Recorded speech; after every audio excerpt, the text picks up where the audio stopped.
दोस्तों नमस्कार। आज हम फिर से बुक में पढ़ेंगे चैप्टर नंबर 3। पहले चैप्टर में हमने देखा कि शुद्र जो वर्ण था उसकी रिसर्च की और हम वेट करने की शुद्र जो वर्ड है वो कहाँ कहाँ हमें देखने को मिला है इनके वेदों में। दूसरे में हमने शुद्र कैसे चौथे वर्ण में आए इसके बारे में हमने जानकारी लेने की कोशिश की। ठीक है, अब हम तीसरा चैप्टर याद रहे कि दूसरे चैप्टर में हमने जो है ये देखा कि शूद्र चौथे वर्ण में कैसे आए, ये अनआंसर्ड है। उसके वेरियस थ्योरीज हमने देखी, वेदों की सब देखा, जो उनके ब्राह्मण्य थे, वेद थे, उनकी लिटरेचर्स थी, ब्राह्मण लिटरेचर, उसमें भी देखा। अब हम जो तीसरा जो हमारा चैप्टर है, शूद्रों का स्तर क्या था, ब्राह्मणों के जो लिटरेचर थी उसमें शूद्रों के बारे में क्या लिखा गया, उससे हम शूद्रों का स्तर को पता करेंगे। समझ रहे? तो आइए चैप्टर नंबर 3 की शुरुआत करते हैं। देखिए, सबसे पहले मैं आपको बताना चाहूंगा कि जो है एक तो कोड होते हैं। कोड मतलब कि जो आपको रूल्स आपको फॉलो करने होते हैं किसी भी समाज में रहने के लिए। एक होता है रूल्स, एक होता है रेस्ट्रिक्शंस कि आपको ये नहीं करना है किसी भी समाज में रहने के लिए। एक होता है कि उस रेस्ट्रिक्शन को तोड़ने के लिए तोड़ दिया आपने तो उसके लिए क्या दंड या पनिशमेंट बनाए गए, तो वो चीज़ पनिशमेंट में आती है। तो जो आप ये वो स्ट्रक्चर देखेंगे जो ब्राह्मण, क्षत्रिय, वैश्य, शूद्र का, तो उसमें सारे जो राइट्स है, सारे जो रेस्ट्रिक्शंस है और जो सारे राइट्स है, तो उसमें आप देखेंगे जो राइट्स है वो ऊपर के 3 लोगों को दे रखे हैं और रेस्ट्रिक्शन जो है आपने जो है शूद्र पे लगा रखे हैं। वैसे क्षत्रिय पे भी आपने रेस्ट्रिक्शन लगा रहा है कि वो ब्राह्मण नहीं बनेगा, वैश्य पे भी आपने रेस्ट्रिक्शन लगा के रखा है कि वो ऊपर नहीं जाएगा। शूद्र पे रेस्ट्रिक्शंस भी है, शूद्र पे रेस्ट्रिक्शन तोड़ने के लिए पनिशमेंट भी है, और शूद्र के लिए शूद्र के लिए जो है पनिशमेंट ज़्यादा है। अभी हम देखेंगे कैसे ज़्यादा है। तो हर एक ब्राह्मण के लिए कोई भी जो है कोड नहीं है। ब्राह्मण के लिए कोई कोड नहीं है। ब्राह्मण क्या करेगा वो खुद ही बताएगा क्या करेगा। ब्राह्मण के लिए कोई रेस्ट्रिक्शन नहीं है कि वो जैसे स्थिति होगी उसके अकॉर्डिंग अपना जो है स्वार्थ देखेगा, उसके अकॉर्डिंग आपको जो है एक्शन लेगा और फिर उसको बोल देगा कि जो है मैं हूँ ये इस कारण से किया, धर्म ये कहता है वो कहता है। तो सारी रेस्ट्रिक्शन जो है ये जो क्षत्रिय, वैश्य और शूद्र पे लगाई, ब्राह्मण के ऊपर कौन सी रेस्ट्रिक्शन है आप बता दीजिए। कोई वो राजा नहीं बन सकता है, वो राजा को गाइड कर सकता है, राजा क्यों नहीं बन सकता है?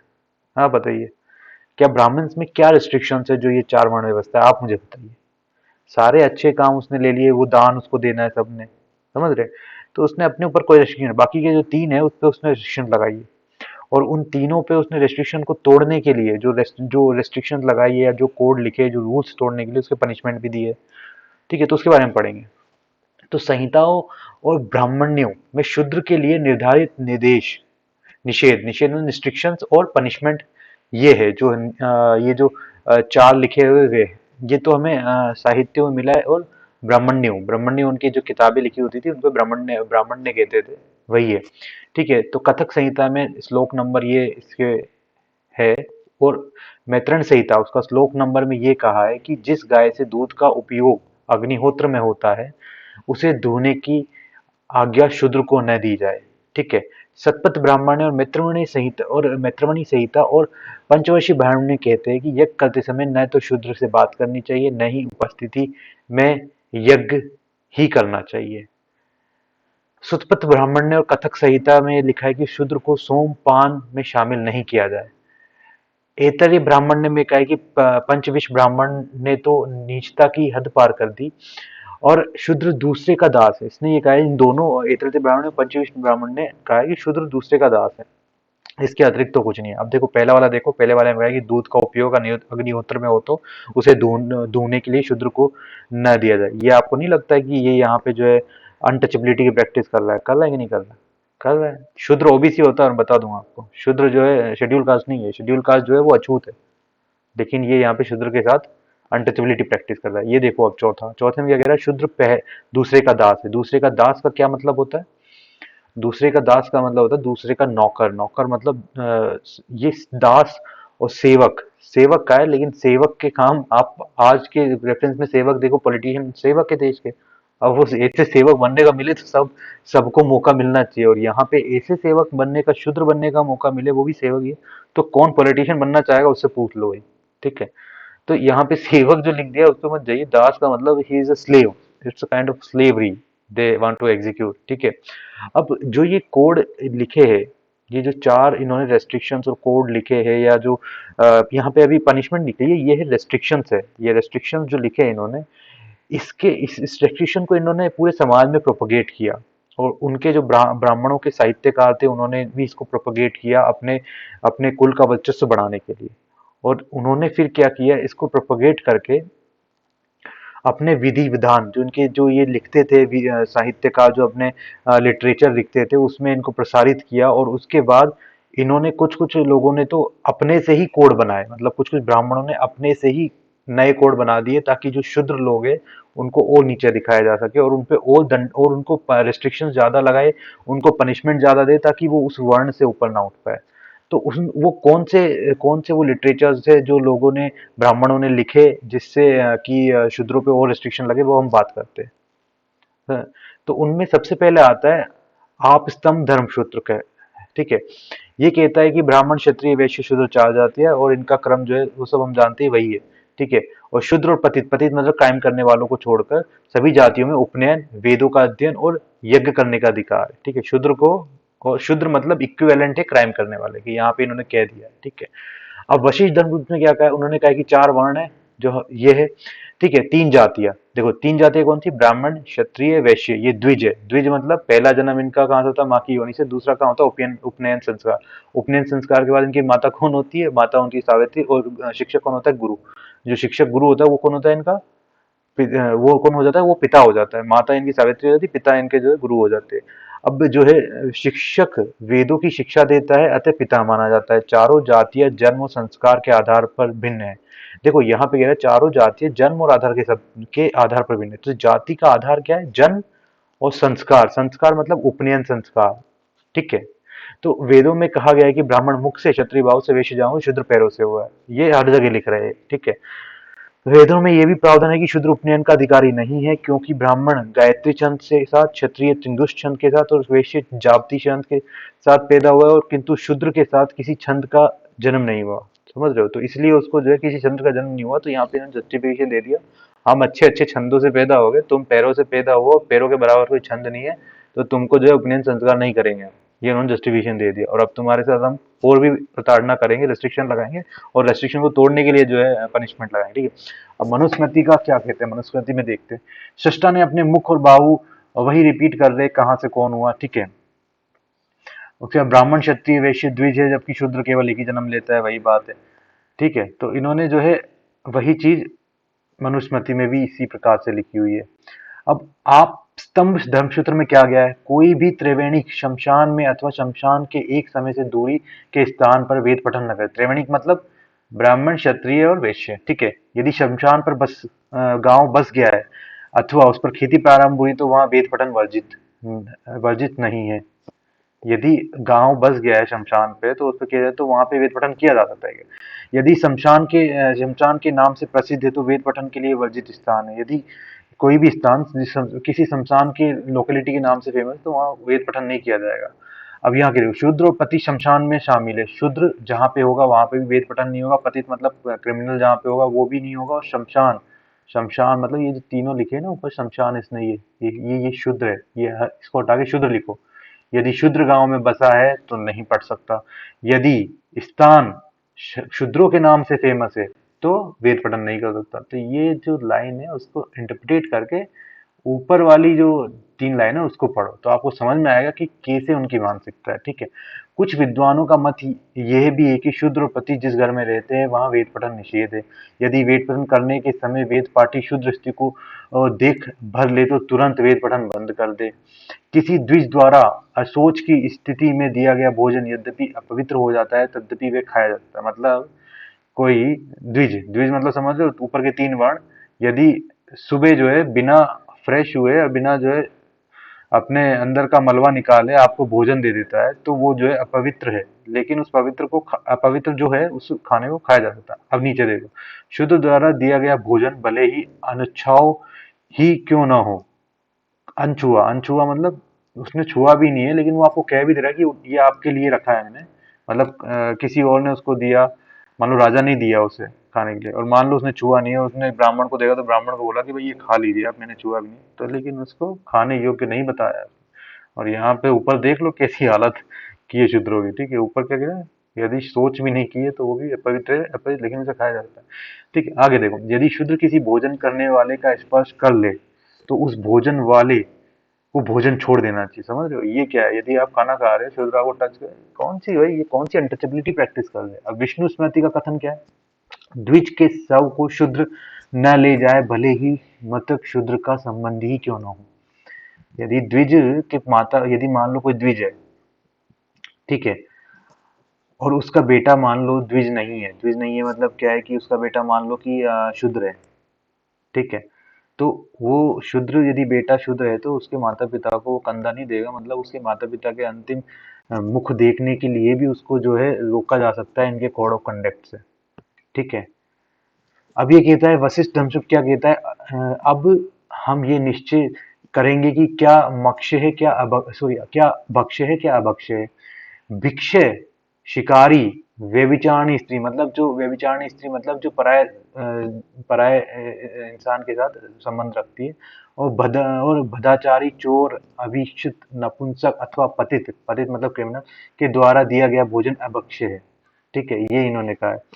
कंजूस, श्रोत बंदी, रोगी, सोम विक्रेता मतलब दारू का विक्रेता, बढ़ई, रजक, मदिरा बेचने वाले, गुप्तचर, ब्याज खाने वाले तथा मोची, देख लो मोची भी आ गया, ब्याज खाने वाले भी आ गया, गुप्तचर भी आ गया।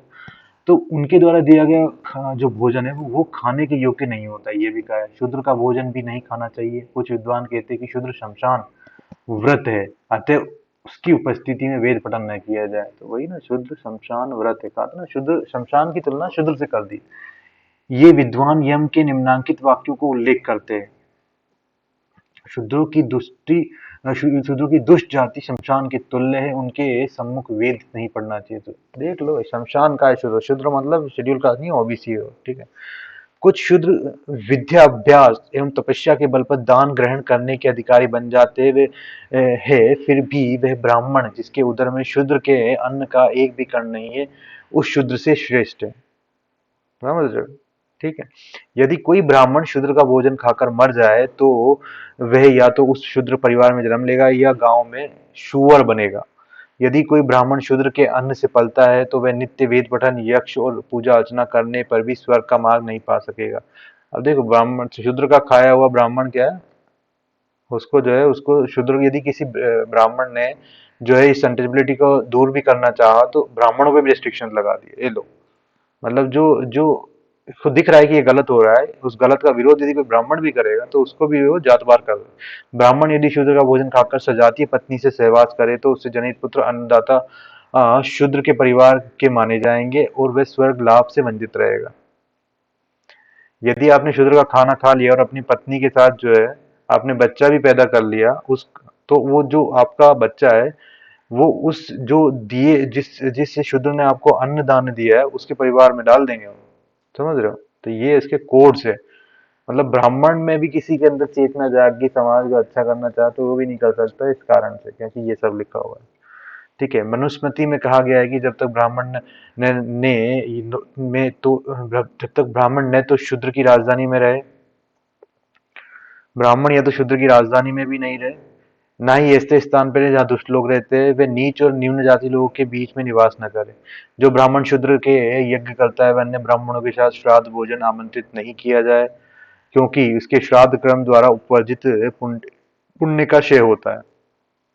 यदि किसी शूद्र के यहाँ कोई ब्राह्मण मान लो यज्ञ कर लेगा तो उसको जो उस ब्राह्मण को किसी और जो ब्राह्मण है जो श्राद्ध का भोजन कर रहे हो तो उस ब्राह्मण को इनवाइट मत करो जिसने शूद्र के यहाँ जो है यज्ञ किया है। यदि उसको इनवाइट कर लोगे तो जो श्राद्ध से आप वो कमाओगे ना, क्या कहते हैं उसे, कर्म कमाओगे, जो श्राद्ध से आपको फल मिलेगा वो जो है आपका फल नहीं लगेगा। ये लिखा है इसमें। शूद्र का शव नगर के दक्षिणी ओर में ले जाए, ब्राह्मण, क्षत्रिय और वैश्य का क्रम से पश्चिम, उत्तरी, पूर्वी द्वार से ले जाने चाहिए। आपस्तम्भ धर्मसूत्र में कहा गया है ब्राह्मण कान तक, क्षत्रिय वक्ष तक, वैश्य कमर तक हाथ उठाकर प्रणाम करे, लेकिन शूद्र नीचे की ओर झुककर दोनों हाथे जोड़कर प्रणाम करे। आप समझ रहे हो, मतलब तुम शूद्र हो तो तुम नीचे झुको, पूरा दंडवत प्रणाम करो। बाकी यदि क्षत्रिय, अब देखो यहाँ पे उसने कैसे ब्राह्मण को उसने कान तक, ब्राह्मण को बोला कि तुम कान तक कर लो प्रणाम, ठीक है। क्षत्रियो को बोला कि तुम यहाँ तक। यहाँ पे उन्होंने क्षत्रियो के साथ भी देखो भेदभाव तो किया ही, वैश्यों के साथ भी किया है, बस ये कि शूद्रों के साथ और कतई एकदम नीचे गिर के किया है। यदि किसी ब्राह्मण के घर शुद्र अतिथि जाए तो सर्वप्रथम उससे कुछ काम ले, तत्परांत भोजन दे। अब यदि इसको ब्राह्मण जो है किसी के घर जाता है तो, सॉरी, ब्राह्मण के घर शुद्र जाता है तो पहले उससे काम लो, मतलब काम। आप यदि शूद्र हो, कोई भी शूद्र है, तो उसको पहले घर पे, मान लो ब्राह्मण के घर पे आप चले गए, मान लो मिलने ही गए, तो पहले वो आपसे काम कराएगा ही कराएगा। और वो काम का पैसा नहीं देगा आपको, काम का खाना खिला देगा और निकल यहाँ से। ठीक है, वो कितना काम कराएगा वो उस पर डिपेंड करता है। ठीक है। अब वो कहते हैं कि आगे, अन्यथा ब्राह्मण के सेवक राज्य भंडार से जाकर चावल लेकर उस शूद्र को खिला। अब देखो अपने यहाँ पे ब्राह्मण के घर पे मान लो ब्राह्मण नहीं खिला सकता है, तो उसके जो सेवक होते हैं ब्राह्मण के, वो राजा के भंडार से चावल लाए, शूद्रों के नाम पे उसको खिला। राजा दे ही देगा, ब्राह्मण ने मांगा है, देख रहे हो आप। अब वो ब्राह्मण शूद्रों के नाम से राजा के भंडार से क्या क्या निकाल लेगा, देख लो। विष्णु स्मृति की व्यवस्था इस प्रकार है, धार्मिक अनुष्ठान या देव यज्ञ में शूद्र को बुलाने या सम्मान करने पर दंड 100 कॉइन, पण मतलब कॉइन होता है, वो है 100 कॉइन, मतलब 100 कॉइन्स है। ठीक है। अब मनुस्मृति ने क्या कहा है, अब यहाँ पे देखो, शूद्र को बुलाने के लिए देव यज्ञ में ये एक दंड रख दिया, मतलब पनिशमेंट दे दिया। 10 वर्ष का वे में ब्राह्मण, 100 साल क्षत्रिय, ब्राह्मण को पिता, क्षत्रिय को पुत्र समझे। मतलब 10 वर्ष का कोई ब्राह्मण है और 100 साल का क्षत्रिय है, तो 10 साल का ब्राह्मण ही सबसे ऊपर है। द्विज का धन, संबंध, भेद, जाति और विद्या से मान होता है। तो जो 3 वर्ण है, उसको धन, उसका संबंध, उसका बल और जाति उसकी क्या है, और विद्या उसको कितनी है, उससे उसका सम्मान होगा। शुद्र प्रकांड विद्वान अतुल्य संपदा का स्वामी होने पर भी केवल 100 वर्ष की आयु प्राप्त करने के बाद ही आदर का प्राप्त होगा, उससे पहले नहीं। मतलब कोई शुद्र है, मान लो वो ज्ञानी भी है, सब है उसके पास, knowledge, is a knowledgeable person, educated person, ऐसा भी है, लेकिन उसे आपको लात मार के निकाल दिया जाएगा। क्या कहेंगे, आपकी आयु 100 वर्ष नहीं है, हमारे विधान में ये लिखा है कि 100 वर्ष की आयु पे आपका सम्मान है। अब 100 वर्ष की आयु कौन जीता भाई, मर जाता है। तो मतलब या तो आप मर जाओ, जिंदगी भर 100 वर्ष तक इंतजार करो, तब आपको सम्मान देंगे, और कितना सम्मान देंगे ये लिखा नहीं गया है। उम्र से बाल पकने धन या जाति से श्रेष्ठता प्राप्त होती है। ठीक है। जो वेदों का पूर्ण ज्ञाता है वही सर्वश्रेष्ठ है। तो उम्र से बाल पक जाते हैं, धन या जाति से श्रेष्ठता प्राप्त, सॉरी, नहीं होती है। मतलब आपके उम्र में बाल पक गए और धन और जाति आपके अच्छी भी है, तो भी आपको श्रेष्ठ नहीं माना जाएगा।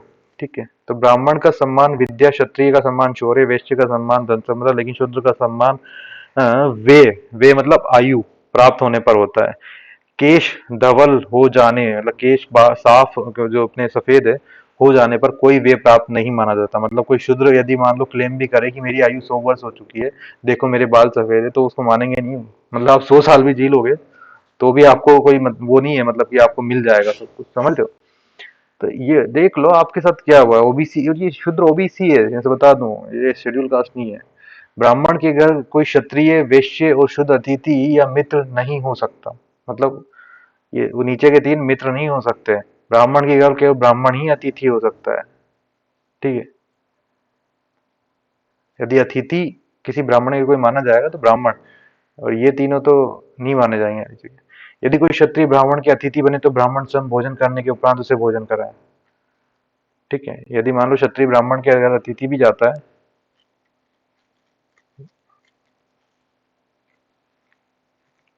क्षत्रिय जाता है मान लो, तो ब्राह्मण पहले खुद खाना खाएगा और फिर जो उसको खिलाएगा। और वैश्य और शूद्र के अतिथि के रूप में आए तो ब्राह्मण दया भाव से सेवकों के हाथ से भोजन दिलवा दे।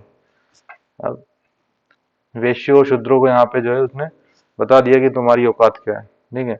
अब आप स्तंभ धर्मसूत्र के अनुसार क्या है, क्षत्रिय का वध करने वाला व्यक्ति 100 गाय ब्राह्मण को दे। कोई भी यदि व्यक्ति क्षत्रिय का वध करता है तो 100 गाय जो है ब्राह्मण को दे दो। ठीक है। और वैश्य का हत्या करने वाला क्या है, 100 गाय, और शूद्र के वध करने में केवल 10 गाय। ठीक है। एक सहस्त्र गाय, और यहाँ पे वैश्य का शूद्र में केवल 10 गाय। तो यहाँ पे इनइक्वालिटी नहीं दिख रही है। मतलब आपके क्रिमिनल कोड जो है, जो आपका अपराध करने का जो कोड है, जो अपना अपराध करने का जो ये लिखा गया है कि अपराध करने पे भी आपके कोड में इनइक्वालिटी है। इनइक्वालिटी कैसी है? क्षत्रिय का वध करने पर अलग है, वैश्य का वध करने पे अलग है, और जो है आपका ये जो आपका शूद्र है उसके करने में देखो, क्षत्रिय सहस्त्र, सॉरी सहस्त्र मतलब हजार, हजार आप यदि गाय दान दे रहे हो एक क्षत्रिय करने के बाद, तो आप ब्राह्मण को दे दो यदि आपने क्षत्रिय का वध किया है। वैश्य पे आप एक 100 देंगे, और शूद्र पे आप 10 देंगे। तो it is inequality of criminal code. ठीक है, मतलब आप शूद्र के कितने ही वध कर दो, शूद्र के आप जो है 100 शूद्रों को मार दोगे, तब माना जाएगा कि आपने एक क्षत्रिय को मारा है। हाँ, तो गौतम धर्मसूत्र के अनुसार क्या है? क्षत्रिय द्वारा ब्राह्मण को गाली देने का दंड 100 कृशापण है। ठीक है, ये कृशापण एक टाइप ऑफ कॉइन ही है। अब वो कॉइन किस तरह का कॉइन रहा होगा, वो आप सोच सकते हैं, मतलब आप गूगल सर्च भी कर सकते हो। यदि आक्रमण करे, यदि मान लो गाली दे दी क्षत्रिय, तो 100 कृशापण देना पड़ेगा। यदि आक्रमण करे तो दंड, अर्थात उसको दुगना का श्रावण, दुगना का धन देना पड़ेगा। 200 का श्रावण। मान लो मारपीट कर दे, पहले तो गाली दे दी तो एक 100 दे दो, मारपीट करी तो 200 दे दो। और वैश्य यदि ब्राह्मण को गाली दे तो क्षत्रिय से 1.5 गुना देना पड़ेगा, किंतु ब्राह्मण क्षत्रिय को गाली दे तो 50 कृष्णापण, और वैश्य को गाली दे तो 25 कृष्णापण। शूद्र को गाली देने पे कोई दंड नहीं है। तो क्रिमिनल कोड जो इनके क्रिमिनल कोड है, उसमें कितनी बड़ी इनइक्वालिटी आप देख रहे हो। और इनइक्वालिटी वैसे ही है जैसे अधिकारों को इनइक्वालिटीज है उस त्रिभुज में, उस पिरामिड में। ब्राह्मण को ज्यादा अधिकार है, वैसे यदि ब्राह्मण क्राइम भी करे तो भी उसको जो है कम जो है दंड मिलेगा। समझ रहे हो? यदि ब्राह्मण किसी को मार भी दे तो उसको कम दंड मिलेगा नीचे वालों से, उसको अधिकार भी सबसे ज्यादा। It's inequality of criminal code. ठीक है। अब बृहस्पति धर्मसूत्र में क्या है? एक ब्राह्मण क्षत्रिय को गाली देने पर 50, और वैश्य को गाली देने पर 25, और शूद्र को गाली देने पर 12.5 पण दिए। अभी अलग अलग धर्म सूत्र है जिसके अकॉर्डिंग अलग अलग जो है पनिशमेंट दी गई है। मतलब ऐसा नहीं है कि अब ये कहेंगे कि हम जिसको ज्यादा धन चाहिए होगा तो वो कहेगा कि मैं गौतम धर्म सूत्र मानता हूँ तो मेरे को इतना, तो कोई मैं बृहस्पति मानता हूँ तो मेरे को इतना दो। ठीक है, तो ये जो दंड धार्मिक शुद्ध, ठीक है, ये जो धर्म सूत्र है, इसमें डिफरेंट डिफरेंट पनिशमेंट्स है, लेकिन इनइक्वालिटी सब में है। मतलब जो इनइक्वालिटी ऑफ क्रिमिनल कोड है वो सब में है। ठीक है, अब देखो, वैश्य क्षत्रिय को गाली देने पर 100 पण, 100 कॉइन, और क्षत्रिय वैश्य को गाली देने पर 50 कॉइन दे। यदि क्षत्रिय शूद्र को गाली दे तो उसे 20 कॉइन दंड देना पड़ेगा, और यदि वैश्य शूद्र को गाली दे तो वह दंड 40 पण होगा। शूद्र यदि वैश्य को गाली दे तो पहला दंड, क्षत्रिय को गाली देने पर दूसरा दंड, और ब्राह्मण को गाली देने पर उच्चतम दंड दे। ठीक है, अब ये इनइक्वालिटी आपको दिख रही है साहब, मतलब ये आपको एक नोटिस करने की चीज है। इसको हम आगे जाके कोरिलेट करेंगे एक रोमन लॉ से, तो आपको दिखेगा कि कैसे ब्राह्मणिकल जो ये क्रिमिनल कोड है वो कैसे इतने ज्यादा बायास्ड है, और कितनी ज्यादा जो है ओपननेस देते क्राइम करने के लिए ऊपर वाले 3 वर्णों को शूद्रों के अगेंस्ट। वैसा दुनिया में कहीं नहीं है। रोमन लॉ में या रोमन का जो क्रिमिनल कोड है उसमें भी आप देखेंगे कि उसमें भी इतनी ज्यादा, मतलब उसमें इनक्वालिटी नहीं है। उसमें यदि आप मान लीजिए क्रिमिनल आपको घोषित कर दिया गया, तो उसमें आप अपने जो है आप जो है स्लेव बन जाते थे। और उसमें ऐसा नहीं है कि आप जो है इटालियन सिटीजन हो तो नहीं बनेंगे। उसमें इटालियन सिटीजन भी यदि क्राइम करेगा तो भी उसको वही पनिशमेंट है, और स्लेव भी यदि वही क्राइम करेगा तो उसको वही पनिशमेंट है। ठीक है, तो यहाँ पे क्रिमिनल कोड में भी इन्होंने जो है अपने जो है वर्चस्व को कायम करने के लिए लिखा हुआ है। तो मनुस्मृति के विधान के अकॉर्डिंग क्या है? ब्राह्मण का अपमान करने पर क्षत्रिय 100 पण दे, वैश्य 1.5 और 200 पण दे, किंतु शूद्र का ब्राह्मण का अपमान करने पर प्राण दंड दे। अब लो, तुम्हारा जीवन ले लिया बेटा। ठीक है, ओबीसी देख लो तुम यार। ठीक है, अब ब्राह्मण क्षत्रिय का अपमान करने पर 50 पण, और वैश्य का अपमान करने पर 25 पण, और शूद्र का अपमान करने पर 12 पण दे। देख रहे हो आप, इनइक्वालिटी है ना। मतलब किसी की जान की कीमत इन्होंने अलग अलग बताई है, देख रहे हो। मतलब किसी की जान की कीमत अलग अलग बताई है, और किसी की जान की कीमत, और उससे किसी को ज्यादा तोला है, किसी को कम तोला है। मतलब और यहाँ पे सबसे कम किसको तोला है? शूद्रों को तोला है। क्षत्रिय की हत्या करने के लिए ब्राह्मण हत्या का चतुर्थांश, वैश्यों की हत्या करने के लिए अष्टम भाग, और शूद्र की हत्या करने के 16 भाग प्रायश्चित करना उचित है। यदि ब्राह्मण अनजाने में क्षत्रिय की हत्या कर दे तो वह अपनी शूद्र निमित्त एक शस्त्र गोए, 1000 गाय, एक बेल दे। वह 3 वर्ष तक एक नगर से दूर वृक्ष यानी जटा बढ़ाकर ब्रह्म हत्या का प्रायश्चित करे। ये क्षत्रिय यदि यदि क्षत्रिय का वध कर दे ब्राह्मण तो है। वेश्य की हत्या के लिए ब्राह्मण 1 वर्ष पश्चाताप प्रायश्चित करे और 100 मतलब 100 गाय और 1 बैल दे। ब्राह्मण शूद्र की हत्या के लिए 6 मास तक प्रायश्चित करे और पुरोहितों को 10 धवल गाय दे और 1 बैल दे। तो इनइक्वालिटी दिख रही है, सब में इनइक्वालिटी, जितने धर्म सूत्र इनके हैं सब में इनइक्वालिटी, विष्णु स्मृति, मनु स्मृति, सब में इनइक्वालिटी है, सब में, सब में सब एक ही जैसे है, इनइक्वालिटी पे बेस्ड है। किसी में 100 पढ़े, किसी में 1000 पढ़े, किसी में 100 गाय, किसी में 1000 गाय, तो उस बेस पे इनइक्वालिटी नीचे आती है। ये समझ रहे? तो सब में एक ही है इनइक्वालिटी का बेसिक। अब विष्णु स्मृति में क्या है, एक निम्न जाति है जिस अंग से अपने ऐसे उत्तम जाति के अपमान करे राजा को उस अंग का कटवा दे। समझ रहे हो? यदि आपने मान लो उंगली उठा दी तो उंगली कटवा दी जाएगी। यदि एक निम्न जाति अपने से उच्च वर्ण के व्यक्ति के बराबर आसन पर बैठ जाए तो उसे नितंब पर दाग कर देश से निकाला देते। यदि मान लो नीचे का जाति उच्च वर्ण के व्यक्ति के बराबर बैठ जाए तो उसकी जो बैठने वाला स्थान है उसको काट के उसको देश से निकाल दो। उच्च वर्ण के ऊपर थूकने के अपराध में दोनों होठ काट डाले और गाली देने पर उसकी जिह्वा काट दी जाए। यदि निचली जाति के जमा कोई व्यक्ति उच्च जाति के को गर्व के साथ उसे कर्तव्य का बोध करे, मतलब आपने बता भी दिया कि आपका ये काम है, यदि आपने सही भी चीज की तो राजा आपके मुंह में खोलता हुआ गरम तेल डाल देगा। ठीक है, ये लिखा है, मैं नहीं बोल रहा हूँ, ये खुद ये जो आपकी जो धर्म की ये गाथा है सनातन धर्म, ये खुद बोल रहा है। यदि शूद्र अपमानजक भाषा में किसी उच्च जाति का नाम ले, यदि मान लो आपने ब्राह्मण को चिढ़ाने के लिए भी उसको इस भाषा में बोला तो उसके लिए आपके मुंह में 10 इंच लंबी गरम लाल सलाख घुसेड़ देंगे। अब गरम पार्ट किधर रहेगा ये आप डिसाइड करो, वो ऊपर रहेगा तो आप निकाल नहीं पाओगे और यदि वो नीचे रहेगा तो वो डाल नहीं पाएगा। ठीक है, अब देख लो। अब देखो दूसरी स्मृति क्या कहती है, शुद्र बृहस्पति स्मृति के अनुसार शुद्र धर्म की शिक्षा दे या वेद वाक्यों का उच्चारण करे अथवा ब्राह्मणों का अपमान करे तो उसकी जीभ काट लो। गौतम धर्म सूत्र क्या कहता है, यदि शुद्र जानबूझकर वेद पठन का श्रवण करे उसके कानों में पिघलता हुआ लोहा शीशा डाल दो। यदि वेद पठन करे तो जिह्वा काट लो। यदि वेद सूत्रों को याद कर ले तो शरीर के टुकड़े टुकड़े कर दो। मतलब आपको मार ही दिया जाएगा, आपने वेदों पर हाथ लगा लिया तो। आपको ऊपर आपको किताबों से दूर रखने के लिए, मतलब जिन किताबों में आपके लिए गलत लिखा है उनसे भी दूर रखने के लिए आपके लिए पनिशमेंट है। मतलब आप अपने आप यदि पढ़ने भी जाओ कि हमारे साथ क्या गलत हो रहा है तो भी आपको मतलब इस लेवल तक उन्होंने जो है प्रताड़ना दी है कि आप सोचिए। ठीक है, मनुस्मृति में क्या लिखा है कि शुद्र और गुरु ब्राह्मण, शुद्र का गुरु ब्राह्मण और उसका शिष्य देवों और पितरों के निमित्त किए जाने वाले कृत्य अनुष्ठानों में आमंत्रित करने के अयोग्य है। शुद्र का यदि कोई गुरु यदि ब्राह्मण है और उसके शिष्य देवों और पितरों के निमित्त किए जाने वाले कुकृत्य अनुष्ठानों में आमंत्रित करने के लिए योग्य नहीं है।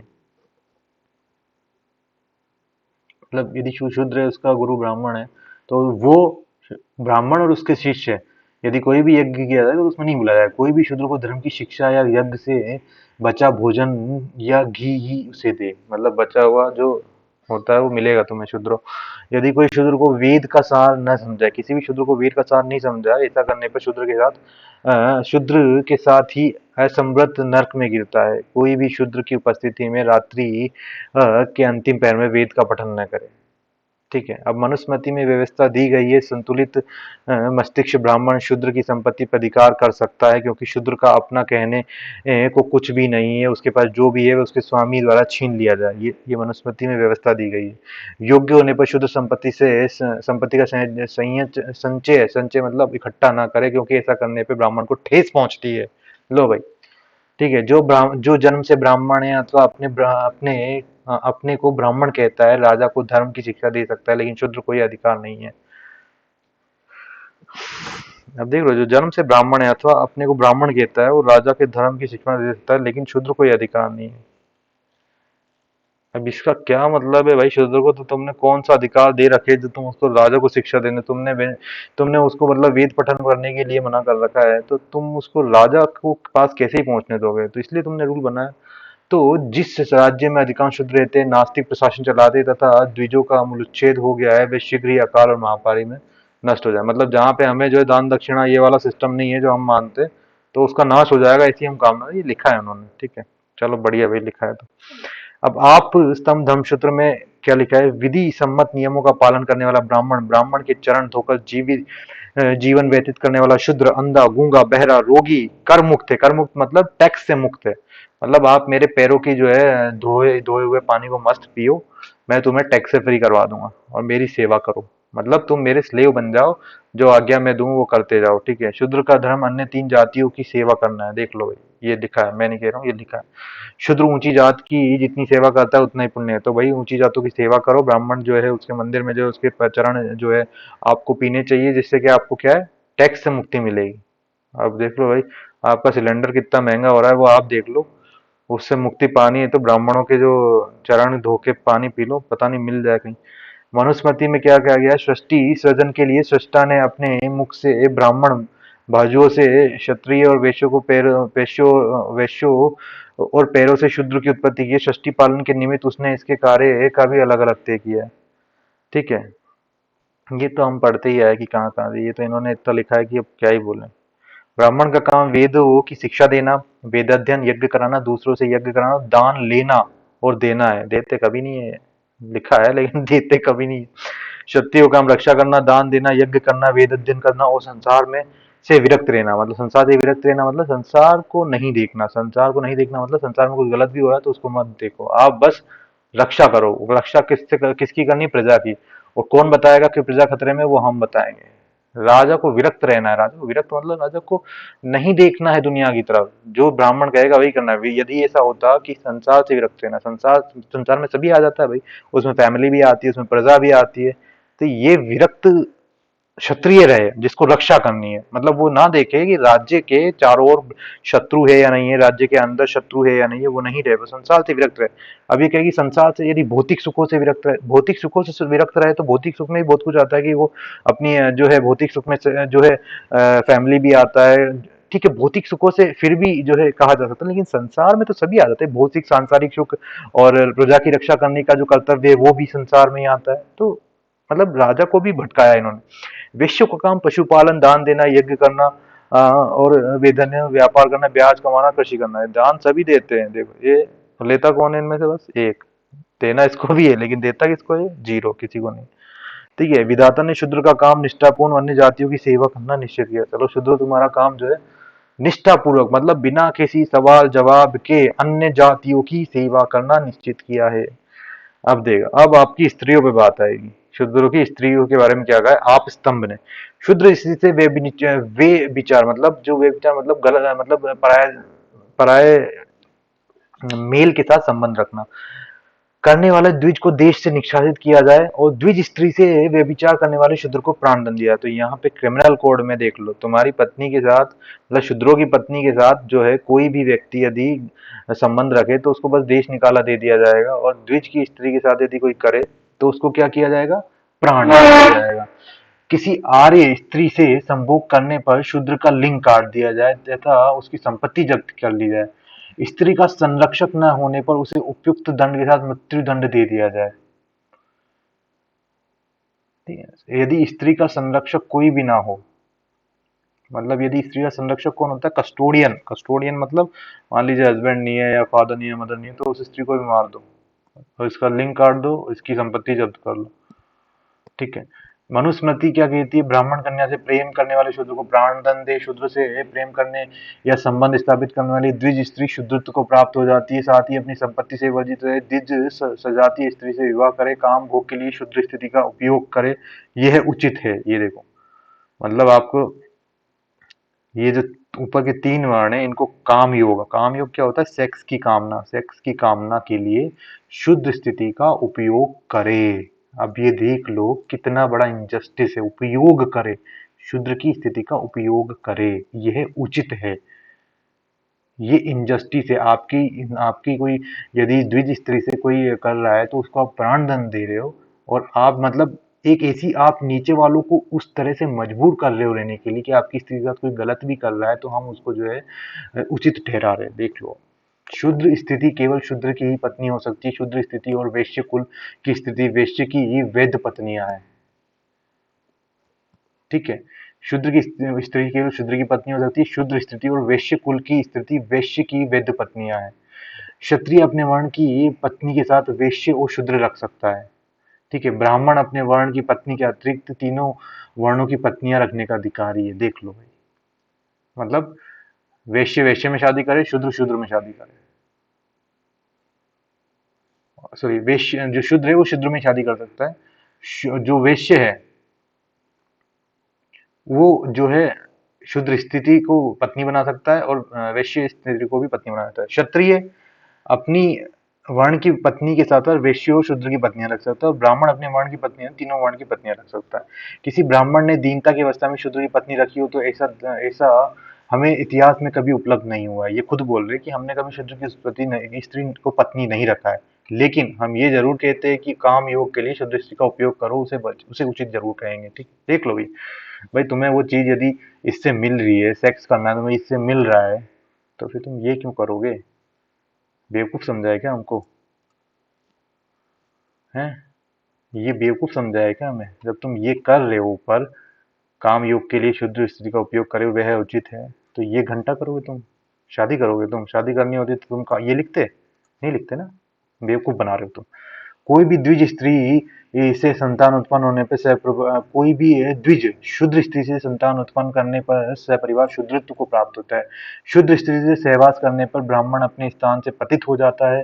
संतान उत्पन्न करने पर तो वह निश्चय ही ब्राह्मण से वंचित हो जाते हैं। शुद्ध स्थिति के अधरपान, अधरपान मतलब जो जो ये होठ है, लिप किसिंग, और उससे उत्पन्न करने का और उससे संतान उत्पन्न करने का कोई प्रायश्चित नहीं है। मतलब उसके आप होठ चूम सकते हो और उसके आप संतान पैदा कर लो, पत्नी नहीं होनी चाहिए। शुद्ध स्थिति का है, स्त्री का है, sorry। ठीक है, यहाँ पे ये कहा शुद्ध स्थिति संतान उत्पन्न करने पर सपरिवार शुद्ध को करो। संतान मतलब पत्नी से ही उत्पन्न की जा सकती है। ठीक है, और यहाँ पे उन्होंने कहा है कि जो है आप उनसे संतान हो तो कोई प्रायश्चित नहीं है। और यहाँ पे उन्होंने कहा है कि जो है सपरिवार शुद्धत्व को प्राप्त होती है। तो दो कंडीशन है, एक तो इन्होंने जो ब्राह्मण से उनको रोक लिया कि उससे संतान उत्पन्न ना करे, मतलब शुद्ध स्थिति से संतान उत्पन्न ना करे। मान लो उनकी कोई गलती से यदि जो है उनकी अंदर की आत्मा जाग गई और वो मान लो पत्नी बनाए संतान उत्पन्न करना चाहते हैं, तो उनको भी जो है वो उसी में ढकेल देंगे, ठीक है, शुद्धत्व में। और यहाँ मान लो उसने जो है ये वाला काम किया, काम योग करने के लिए शूद्र का उपयोग करा और प्रेग्नेंट हो गई और संतान हो गई और बचना है उसको, तो इसका उपयोग करेगा वो। कोई प्रायश्चित नहीं है। दो अलग अलग जो है परस्पर विरोधी बातें हैं दोनों। एक में जो है ब्राह्मण को जो है सहूलियत मिल रही है, एक में यदि किसी का जमीर जाग गया तो उसको सजा देने के लिए। ठीक है, तो ये है। अब वशिष्ठ धर्मसूत्र में लिखा है द्वेष मिथ्या भाषण, ब्राह्मण निंदा, चुगलखोरी और निर्दयता शूद्रों की पहचान है। विष्णु स्मृति में कहती है कि नामांकन के समय ब्राह्मण का नाम मंगल सूचक रहे, क्षत्रिय का नाम शौर्य प्रतीक, वैश्य का नाम धन सूचक, शूद्र का नाम घृणाजनक रखे। देख लो, गौतम धर्मसूत्र कहता है कि शूद्र चौथे वर्ण का द्विज है, वे द्विजों की सेवा व आजीविका के अर्जित करता है। द्विजों की सेवा से आजीविका मतलब पैसा कमाता है, उसे पुराने जूते पहनाए, उसे जूठन खिलाए, और उसे द्विज यदि उसे द्विज गाली दे और पीटे तो भी उसका अंग भंग कर दिया जाए। यदि वो किसी मान लो शूद्र किसी द्विज को मारता है तो वो पीटे और उसको अंग भंग कर दिया जाए। यदि ये बैठे लेटे सोने या बातचीत या सड़क पर चलने की क्षमता का दुस्साहस करे तो उसे मृत्यु दंड दे। समझ रहे हो? समझ तो मनुस्मृति की निराली व्यवस्था भी देखो कि ब्राह्मण शासक बनने पर किसी भी द्विज के दास व्रती के लिए बाध्य कर सकता है। मतलब वो क्षत्रिय को भी दास बना सकता है, वैश्य को भी दास बना सकता है। यदि किसी ने अवज्ञा की तो दंड जो है 600 कॉइन्स होंगे। शूद्र कृत और अकृत दास व्रती के लिए ही है। शुद्ध कृत मतलब काम करने वाला या मतलब कृत मतलब कि जो धनवान हो या अकृत हो, वो दास वृत्ति के लिए ही पैदा है। उसका जन्म ब्राह्मण सेवा के लिए ही हुआ है। स्वामी द्वारा मुक्त कर दिए जाने पर भी शुद्ध दासता से मुक्त नहीं होता है, क्योंकि शूद्र और दासता एक दूसरे के मतलब आपने मान लो किसी स्वामी ने शूद्र को मुक्त कर दिया तो भी हम ऐसा लिख देते कि मुक्त नहीं हुआ है। ठीक है, निरपराध और निष्कलंक जीवन जीने वाला शूद्र ही स्वर्ग को प्राप्त हुआ। देख रहे हो, शूद्रों का पवित्रतम कर्तव्य वेदों से ज्ञाता ब्राह्मणों की आज्ञा का पालन करना है। उच्च वर्णों की आज्ञाकारी, मृदुभाषी, अद्वेषी ब्राह्मण के प्रति निष्ठावान शूद्र अगले जन्म में उच्च कुल में जन्म लेगा। ये तुम्हें जो है लॉलीपॉप दे दिया लो। ये लॉलीपॉप है, सेवा करो, अगले जन्म में मस्त सबको फल मिलेगा। शुद्र सुरक्षा के लिए क्षत्रिय और आजीविका के लिए वैश्य पर दास करे, किंतु सुरक्षा और आजीविका और स्वर्ग प्राप्ति के लिए ब्राह्मण के लिए मतलब मान लो शूद्र जो है क्षत्रिय के पास चला जा रहा है और आजीविका के लिए वैश्य के पास चला जा रहा है, तो उसको खींचने के लिए उसने क्या कहा कि मेरे पास आ जाओ, तुम्हें जो पैसा भी दूंगा, सुरक्षा भी दूंगा। पैसा तो नहीं देगा, काम करवाएगा मस्त, सुरक्षा दे देगा, राजा को बोलेगा मत मारो। स्वर्ग प्राप्ति तो पता ही है कैसे करवाते हैं, ये वाला। ठीक है। ब्राह्मण की सेवा ही शूद्र का पुनित कर्तव्य, ब्राह्मण की योग्यता चतुराई एवं धन ही उसकी रक्षा के। ये घस मतलब घपोड़ गच पूरा लिख, कुछ भी मतलब अपने लिए कैसे भी रूल्स बनाए खुद के लिए। देख रहे हो ना, बचा हुआ भोजन, पुराने वस्त्र, गला, अन्न एवं पुरानी वस्तुएं शूद्र को दे। ब्राह्मण का नाम जो है वही जो अभी हमने पढ़ा था, ऐसे ऐसे रखे। तो ये आप देख रहे हैं कि ब्राह्मण ने जो है कैसे अपने लिए क्रिमिनल कोड में भी उसने अपने लिए हायरार्की रखी। शूद्र स्त्री जो फीमेल्स थी शूद्र, उनके बारे में कितना गंदा गंदा लिखा है। ठीक है, देख रहे हैं ना। तो द्विज और वाणियों के लिए अपमानजनक भाषा का प्रयोग करने पर शूद्र के मुंह में 10 उंगल लंबी सलाख, गरम सलाख घोंप दे। शूद्र द्वारा किसी पुरोहित को उसके कर्तव्य का स्मरण कराने पर उसके मुंह और कानों में गर्म खोलता हुआ तेल डाल दे। ब्राह्मण को घायल करने पर शूद्र का वध कर दिया जाए। ये मनु का आदेश है। ब्राह्मण पर हाथ उठाने पर हाथ, प्रति प्रहार पर पैर काट दिए जाए। हाथ उठाए तो हाथ काट दो, पैर पे पैर काट दो। ब्राह्मण के ऊपर थूकने पे दोनों होंठ, पेशाब करने पर लिंग, दुर्गंध छोड़ने पर गुदा काट दी जाए। दुर्गंध मतलब कि जो आप फाट, वो है। ब्राह्मण को बंदी बनाने पर शूद्र के हाथ और पैर, टोड़ी, अठों सभी काट, मतलब उसको मार दो। किसी उच्च वर्ण के बराबर बैठने पर राजा शूद्र के नितंब को दाग कर उसे देश से निकाला दे। तो यही सब देख रहे हो आप। स्मृति, ये एक और स्मृति कोई वो कहती है, द्विज आर्यों के मिथ्य दोषारोपण करने वाले शूद्रों की जिह्वा राजा कटवा दे या कर्मचारियों के द्वारा सूली दे दे। द्विज का अपमान करने पर शूद्र की जुबान काट ले। किसी द्विज त्रिस्काण भाषा में नाम ले पर उसके मुंह में 10 उंगल लंबी गरम लाल सलाख घुसेड़ दे। ब्राह्मण को उसका कर्तव्य बोध कराने पर उसके मुंह में कानों में खोलता हुआ गरम तेल डाले। निम्न वर्ग के द्वारा उच्च वर्णों के घात करने का उचित दंड यही है कि उस अंग से घात करता है उस अंग को ही काट दिया जाए। निम्न वर्गीय यदि अपने से उच्च वर्ण के किसी व्यक्ति की बराबरी करने के लिए बैठे भी, तो राजा कर्तव्य है कि वो उसके नितंब पर दाग कर देश से निकाला दे दे। यदि क्रोधावश अपने उत्तम वर्ण के ऊपर थूके, पेशाब कर दे या दुर्गंध छोड़ दे, तो राजा क्रम से होठ, लिंग, गुदा काट दे। वही सेम चीज है, सेम चीज है, कोई अलग चीज नहीं है। आप समझ रहे हैं। तो ये लिखा है, शूद्रों की स्थिति के बारे में बताया कि शूद्रों के ऊपर क्या रूल्स थे। तो भाई उनको जो रूल्स यही थे, तीनों के ऊपर की सेवा करो। रेस्ट्रिक्शंस क्या थे? रेस्ट्रिक्शंस, वेद पठन नहीं कर सकते, और जो ब्राह्मण कहता था कि भाई ये नहीं करना है, वेरियस रेस्ट्रिक्शंस लगाए गए। और पनिशमेंट क्या थे? मान लो आपने किसी का, ब्राह्मण का, वैश्य का और जो है क्षत्रिय का आपने कुछ गाली दे दी या कुछ उनको कर्तव्य बोध भी करा दिया, तो भी आपको पनिशमेंट मिलेगा।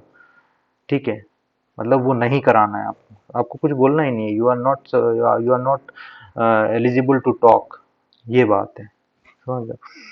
तो ये थे जो आपकी, ये इसमें स्थिति बताइए कि कैसी स्थिति थी उस चतुर्थ वर्ण व्यवस्था में शूद्रों की। ठीक है, तो ये आपकी स्थिति थी। समझ रहे दोस्तों? चलिए अब हम डिस्कस करते हैं कि जो शूद्रों पर ऐसे कानून बनाए गए थे उसको हम एक बार शॉर्ट में समझ लेंगे। ठीक है, तो उसको शॉर्ट में हम जो ऊपर के पॉइंट्स हैं उन्हीं को जो है हम एक बार शॉर्ट में, उनकी आइडियोलॉजी क्या थी, उनकी उनकी एक जो है हम ब्रीफ में उनको एक बार पॉइंट आउट कर लेते हैं। इसे 10 पॉइंट है। तो जो स्थिति थी शूद्रों की ब्राह्मण्स की नज़रों में, वो ये थी, शूद्रों को समाज की व्यवस्था में चौथा और अंतिम स्थान है।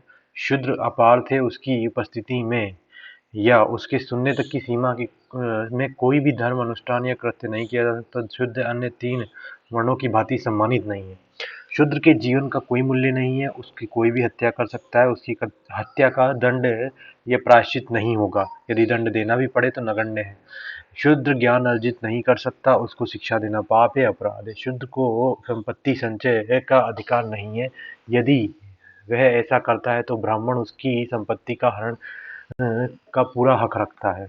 शूद्र किसी राजा प्रतिष्ठान के पद को प्राप्त नहीं कर सकता है। शूद्र का कर्तव्य और मुक्ति उच्च जातियों की सेवा में है। शूद्र स्त्री से विवाह द्विज कोई भी नहीं कर सकता है, ये लेकिन काम योग के लिए उसे रखेल के रूप में रख सकता है। ये देख लो, आपका जो सनातन धर्म है वो ये कहता है कि शूद्र स्थिति को रखेल बना के रखा जा सकता है। मैं नहीं कह रहा हूँ, ये कह रहा। ठीक है, तो शूद्र का जन्म दासता के लिए है, उसे आजीवन दास बनाए रखा जा सकता है। शूद्र का जन्म जो है एक नौकर और एक स्लेव के रूप में ही हुआ है, तो उसे आप जिंदगी भर वैसे ही रखिए। ठीक है। अब दोस्तों, मेरा ये जो मैंने हमने ये देखा, इसमें हमने देखा कि शूद्रों को पैर से पैदा होने के आधार पर कैसे घृणा की तरह से देखा, उनके खिलाफ कैसे नफरत भरी गई। सेम उदाहरण आज की सोसाइटी में हमारा मुस्लिमों के साथ किया जा रहा है। आरएसएस जो है वो यही कर रहा है। और उन आरएसएस का निशाना कौन है? आरएसएस का निशाना है ओबीसी, एससी, एसटी। वो इनका निशाना है, रिजर्वेशन उनका निशाना है। तो तुम्हें भटका के वो जो कहाँ ले जा रहे हैं? मुसलमानों की तरफ। अब देखो, इसके ये जो आइडियोलॉजी है, इसने पहले भी वर्क किया है। पहले क्या वर्क किया है? पहले जब जो पहले हमारे बाबा साहब अम्बेडकर है, उन्होंने एक जो ये उनके ब्राह्मण्य है, उनके जो ब्राह्मण्य है या फिर उनके जो वेद है, उसमें इस बात के प्रतीक उनको मिले हैं पढ़ने पे कि जो शूद्रों को शिकार यहाँ बनाया गया है, उसके पीछे यदि हम जाके देख रहे हैं तो उनके ब्राह्मण्यों में उनके एक राज विश्वामित्र और रूपायन ब्राह्मण है, उसमें इस बात के प्रमाण मिले हैं कि ब्राह्मण उस और वैश्यों में उस वक्त एक प्रतिद्वंद एक एक एक एक जो है कंपटीशन था, एक जो है कन्फ्रंटेशन था। ये उसके निशान वहाँ पे मिले हैं। उसकी जो है कुछ ऐसे कुछ चैप्टर्स है उसमें, जो विश्वामित्र और रूपायन ब्राह्मण है उसमें से चैप्टर्स मिले हैं। तो उस वक्त बाबा साहब अम्बेडकर ने पूछा कि क्यों ब्राह्मणों ने वैश्यों से सीधे सीधे नहीं लड़ते हुए शूद्रों को उसको जो है शूद्रों को नफरतों का निशाना बनाया। तो आज हम देख सकते हैं वो हमसे आरएसएस हमसे सीधे सीधे नहीं लड़ सकता, तो मुसलमानों हमारे बच्चों को मुसलमानों के खिलाफ नफरत भर रहा है और हमारे बच्चों को उपयोग कर रहा है उसकी आइडियोलॉजी ने। तो ये सही शूद्रों के साथ हुआ है। ठीक है। तो अब यदि आप किसी ब्राह्मण के पास जाके बोलोगे कि देखो तुम्हारे में धर्म ग्रंथों में ये लिखा है शूद्रों के लिए कितना गंदा लिखा है, नफरत लिखा है, तो ब्राह्मण पता है क्या बोलेगा? ब्राह्मण बोलेगा, पहले तो वो इस चीज़ को मानेगा ही नहीं कि ये सब नहीं लिखा है, ये किसी और ने जोड़ा है। दूसरी बात, यदि आप उससे कहोगे कि इस चीज़ के लिए माफ़ी मांग लो, हम तुम्हें माफ़ कर, तो दूसरी बात वो माफ़ी नहीं मांगेगा। उसको इस बात से मतलब ही नहीं क्या लिखा है। पहली मतलब उसको इस बात से अब कोई मतलब नहीं है कि वो इस दिशा में छोड़ना ही तो दूंगा कि तुम्हारे लिए गलत लिखा है कि सही लिखा है। उसने लिखा है और वो बिना हिचक और बिना किसी शर्म से ये कहता है कि जो है मतलब ये जो है हर एक देश में होता रहा है, यहाँ ही नहीं हुआ है। तो इस चीज़ का स्पष्टीकरण क्या है? जब वो उससे पूछते, पहली बात तो मानेगा नहीं, माफ़ी भी नहीं मांगेगा। दूसरी बात जो है इसके लिए प्रायश्चित भी नहीं करेगा। तीसरी बात कहेगा कि वो दूसरे देशों में भी ऐसा हुआ है, यहाँ पे अकेले नहीं हुआ है। तो दूसरे देशों को ले तो इस स्पष्टीकरण को भी एक बार देख लेते हैं कि दूसरे देशों में कैसा हुआ है। तो इसके लिए बाबा साहब अम्बेडकर ने दूसरे देशों पे जो जो उस वक्त के कानून थे, जैसे रोमन लॉ था, रोमन लॉ में भी जो है रोमन लॉ में भी ऐसे ही उस वक्त जो है अलग अलग सेक्शंस थे। तो उनका उदाहरण लिया है रोमन लॉ का, और ब्राह्मण लॉ को बाबा साहब अम्बेडकर ने दोनों को एक बार मैं दोनों को कंपेयर किया कि क्या क्या जो है उसमें सिमिलरिटीज है और क्या क्या जो है अलग अलग है। तो ये जो ब्राह्मण कहते हैं कि वहां पर भी ऐसा पहले रोम में भी हुआ है, तो एक बार देख लेते रोम में क्या हुआ है। तो रोम की जो सोसाइटी थी वो जो है हमारे 5 पार्ट में डिवाइडेड थी, मैं आपको बता दूं। ठीक है, रोम के 5 पार्ट कौन से थे? ये थे पेट्रिशियन एंड प्लेबियन, फ्रीमैन और जो स्लेव, नागरिक मतलब सिटीजन, और फॉरेनर, सुई जूरिस और एलिन जूरिस, और ये जो क्रिश्चियंस एंड पगान। ठीक है, ये 5 सेक्शंस थे। ठीक है, अब मैं आपको बता दूं आज की कंडीशन में पेट्रिशियन और पवेलियन में शादी होती है एक दूसरे में, दोनों में बहुत, दोनों के लिए सिविल राइट पॉलिटिकल राइट सब सेम है, दोनों में शादी वादी सब होती है। फ्री मैन और स्लेव और फ्री मैन का कॉन्सेप्ट हट ही चुका है, ये तो अब कहीं मिलेगा, हर कोई फ्री मैन है, कोई भी स्लेव नहीं है। नागरिक यानी कि जो सिटीजन और फॉरेनर। अब फॉरेनर तो यहाँ से जो है सिटीजन वहाँ का सिटीजन ही है, ना फॉरेनर कौन होता है? हम वहाँ पे वीज़ा लेके जाते तो हम लोग फॉरेनर हो गए, तो वो तो हमेशा रहेगा, किसी भी देश में रहेगा। ठीक है, एक है सुई जूरिस और एलन जूरिस, ये कंसेप्ट भी वहाँ से हट चुका है अब। ठीक है, और जो क्रिश्चियंस एंड पगैन्स, क्रिश्चियन एंड पगैन में भी जो है अब शादियाँ होने लगी है, एंड वहाँ पे भी दोनों को जो है बराबर अधिकार है, कोई भी डिफ्रेंसिएशन अब नहीं बचा है। अब आप पूछें कि भाई कैसे कैसे डिफ्रेंसिएशन था इन सबके बीच में, तो हम बताते कैसे कैसे सब। फ्रीमैन और स्लेव, फ्रीमैन कौन थे और स्लेव कौन थे, इसके लिए पहले क्या है, इन सब टर्मिनोलॉजी को समझने के लिए पहले हम जो है एक आपको ये समझाना चाहेंगे कि जो ये वहाँ पे सिविल राइट का मतलब क्या है, पॉलिटिकल राइट्स का मतलब क्या है, और आपके क्रिमिनल कोड का मतलब क्या है, एक बार ये समझना बहुत जरूरी हो जाएगा। ठीक है, वो इसलिए हो जाएगा क्योंकि इसी के बेस पे ये सब जो है आपको समझ में आएगा। ठीक है, तो जो आपका ये फ्रीमैन है, फ्रीमैन जो है ये कैसे राइट्स रखता है वो आपको हम बताएंगे। उससे पहले हम देख लेते हैं कि राइट्स क्या क्या है। एक है सिविल राइट्स। सिविल राइट्स में आपको क्या क्या मिलेगा? सिविल राइट्स में आपको मिलेगा, पहली चीज तो आपको जो है मैरिज करने, यदि आप मैरिज करते हैं रोम में, तो वहाँ पे आपको जो है सर्टिफिकेट मिल जाएगा मैरिज का, मतलब रोम में आपने शादी की तो आपकी शादी को मान्यता रोम जो दे देगा। सिविल राइट का पहला रूल। दूसरा रूल क्या है? दूसरा रूल है कि आपको जो है वहाँ प्रॉपर्टी खरीदने, बेचने और रखने का अधिकार मिल जाता है। ठीक है, ये दूसरा रूल। तीसरा जो है आपको क्या मिलेगा सिविल राइट में? तीसरा मिलेगा ट्रेड, व्यापार आप कर सकते हैं, रोम में को बाहर से कुछ ला सकते हो, रोम में अंदर से बाहर भेज सकते हो। ये सिविल राइट्स होते हैं। पॉलिटिकल राइट्स वहाँ पे क्या है? पॉलिटिकल राइट्स ये कि आप वोट कर सकते हैं, और दूसरी चीज आप जो है सेनेट के मेंबर बन सकते हैं, आप कोई ब्यूरोक्रेट बन सकते हैं, आप कोई भी ऑफिस होल्ड कर सकते हैं रोम का। ये उनके पॉलिटिकल राइट्स में आता है। अब क्रिमिनल कोड क्या है? क्रिमिनल कोड ये है कि आपने मान लो चोरी की है, या फिर आपने मर्डर किया है, या फिर आपने किसी को जाल फांसी में फंसा के आपने उससे धन लूटा है, तो उसके लिए क्रिमिनल, जैसे आईपीसी हमारे यहाँ उस वक्त उनके यहाँ क्रिमिनल कोड हुआ करते थे, तो उसको क्रिमिनल कोड कहते हैं। अब देखो हम आते हैं इससे क्लासिफिकेशन। तो फ्रीमैन और स्लेव क्या थे?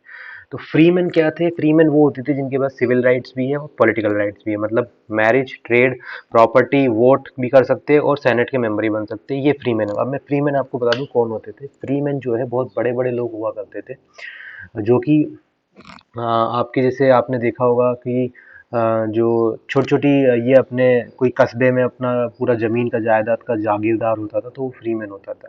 वो अपने पास में जो है स्लेव को रखता था, और स्लेव को भी रखता था, या फिर पोटास्ट को रखता था। अभी हम देखेंगे पोटास्ट कौन थे। तो Freeman is type of a noble person. Nobel person कहा जाता था उसमें, जिसे जो जिसे यहाँ पे जागीरदार हुआ तो वो होता था फ्रीमैन, जिसके पास मतलब बहुत ज़्यादा जागीर हुआ करती थी, खेत हुआ करते थे। तो those kind of persons are the freeman. Slave कौन हुआ करते थे? स्लेव वो होते थे जो एक मास्टर्स के द्वारा कंट्रोल किया जाता, जिनका एक मालिक मास्टर होता था। ठीक है, वो इनका जो है मालिक होता था मास्टर। ठीक है, अब से स्लेव को क्या राइट थे? स्लेव को कोई भी किसी भी तरह के राइट्स नहीं थे। लेकिन फ्रीमैन और ये जो फ्रीमैन और ये जो दास है, फ्रीमैन और जो स्लेव है, ये इन दोनों में एक सिमिलरिटीज थी। क्या सिमिलरिटीज थी? कि भाई जो क्रिमिनल कोड होंगे, मान लीजिए कि आपने जो है एक आपने दो इन दोनों में से किसी ने मर्डर कर दिया, तो दोनों को मर्डर करने के लिए जो पनिशमेंट मिलेगी वो सेम होगी। और आप इसको कंपेयर करिए अब जो ब्राह्मणिकल लॉ है, जिसमें कहा जाता है कि इसने मर्डर किया, शूद्र का तो 10 गाय देगा, क्षत्रिय ने किया तो 1000। वैसे तो वहां पे क्या है कि एक यहाँ पे आप देखेंगे क्रिमिनल कोड सेम है। ठीक है, मतलब यदि दोनों में से किसी ने भी क्राइम किया तो दोनों की सजा समान ही होगी। ठीक है, अब ये बताऊं कि ये जो स्लेव होते थे, ये जो स्लेव हुआ करते थे, ये भी जो है एक जो है सिटीजन बन सकते थे। वो सिटीजन कैसे बन सकते थे वो भी हम बाद में देखेंगे। ठीक है, तो एक जो स्लेव है वो अपने जीवन स्तर को ऊपर उठा के जो है सिटीजन बन सकता था। ये इसके रोमन लॉ में जो है पूरे जो है रूल है, और रूल और रेगुलेशन सब है। ठीक है, ये तो फ्रीमैन की बात है। अब आते हैं हम जो सिटीजन और फॉरेनर, नागरिक और विदेशी। और नागरिक और विदेशी में क्या अंतर था? अब देखो, जो फॉरेनर्स थे उनके पास ना कोई सिविल राइट थे, ना कोई पॉलिटिकल राइट्स थे। अब फॉरेनर कौन होता है? मान लो रोम में कोई बाहर से जा रहा है, रोम में मान लो इंडिया से कोई जा रहा है, तो आप घुसेंगे नहीं, आप नहीं जा सकते अंदर। फिर आप जो फॉरेनर है, तो आपको क्या करना पड़ेगा? पहले आपको किसी सिटीजन से बोलना पड़ेगा कि आप मेरे प्रोटेक्शन की जिम्मेदारी ले लो। तो जब वो वहाँ का रोम का सिटीजन प्रोटेक्शन की जिम्मेदारी लेगा, तब आप वहाँ पे एंटर कर सकते हो, और तब भी आपको फॉरेनर कहा जाएगा। मतलब तब भी आपके पास सिविल राइट्स और पॉलिटिकल राइट नहीं होंगे, लेकिन आपकी लिबर्टी रहेगी, मतलब आप स्वतंत्र रहेंगे। ठीक है, तो ये चीज वहाँ पे थी, समझ रहे? और रही बात की जो सिटीजनशिप, क्योंकि आप सिटीजन के पास क्या राइट थे, सिटीजन तो यार सब राइट थे, उसके पास सिविल राइट थे प्रॉपर, उसके पास आपके पॉलिटिकल राइट्स भी थे। लेकिन फॉरेनर यदि कोई क्राइम करेगा और विदेशी भी कोई क्राइम करेगा, फॉरेनर और सिटीजन दोनों में से कोई भी क्राइम करेगा तो दोनों की सजा सेम ही होगी।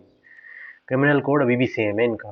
तो ऐसा नहीं कि 10 गाय इधर दे दो 1000 उधर दे दो, बिल्कुल नहीं है। अब आते हैं हम जो है ये जो फॉरेनर्स थे इनके लिए, इनको भी सिटीजनशिप दी जा सकती थी। वो एक लॉ होता था उनके अंडर, उसको हम आगे देखेंगे कि कैसे फॉरेनर्स को भी सिटीजनशिप जाती है, आगे हम देखेंगे कि सिटीजनशिप वहाँ कैसे दी जाती थी। ठीक है, अब आते हैं हम सुई जूरिस और एलन जूरिस। देखो सुई जूरिस जो होते थे वो एकदम फ्री होते थे, उनके ऊपर कोई अथॉरिटी नहीं होती थी। एलन जूरिस क्या होते थे, एलन जूरिस के ऊपर एक अथॉरिटी होती थी। अब कहेंगे कि आप वो अथॉरिटी कौन होती थी भाई, वो एक अथॉरिटी का नाम होता था पोटास। अब एक और चीज मैं आपको बता दूं, दोनों के लिए क्रिमिनल कोड वही सेम थे जो ऊपर थे, और ये दोनों एक दूसरे के अंदर और बाहर जा सकते थे। मतलब ये एलन जूरिस सुई जूरिस बन सकता था, सुई जूरिस भी एलन जूरिस बन, मतलब इंटरऑपरेबिलिटी थी ये दोनों एक दूसरे के अंदर। मतलब कोई सुई जूरिस मान लो कभी फ्री है तो वो एलन जूरिस भी बनाया जा सकता था यदि उसने इसका कोई रूल तोड़ दिए तो। ठीक है, तो इस तरह की संरचना वहां पे सुई जूरिस और एलन जूरिस में भी दिखेगी आपको।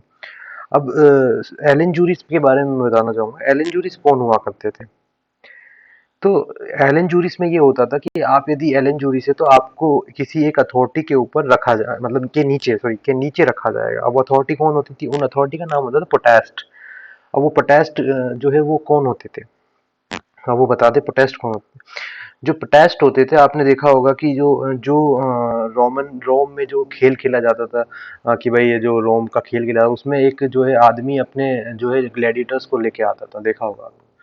तो वो जो आदमी लेके आता था ना ग्लैडिएटर्स को, वो होता था पोटेस्ट, उसको पोटेस्ट कहते थे। ठीक है, उसके अंडर स्लेव्स को, चिल्ड्रंस को और औरतों को भी रखा जाता था। ठीक है, ये एलन जूरिस उन्हीं के अंडर जाते थे।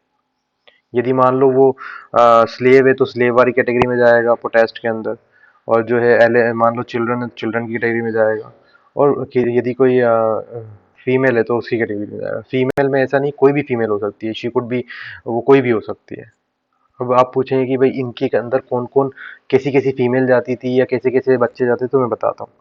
यदि किसी कर्जदार ने किसी को कर्जा नहीं लौटाया तो कोर्ट उसको एलन जूरिस बना देता था और जो है उसको भेज देता था कहाँ, पोटेस्ट के अंदर। और कोई मान लो ग्लैडिएटर को हायर किया, कोई ग्लैडिएटर को हायर किया तो वो भी जो है प्रोटेस्ट के अंदर जाएगा, वो भी एलन जूरिस होगा। ठीक है, और यदि इन सब पे जो एलन जूरिस पे मान लो कोई क्राइम होता है तो दे can not demand the justice, वो जस्टिस की डिमांड नहीं कर सकते थे।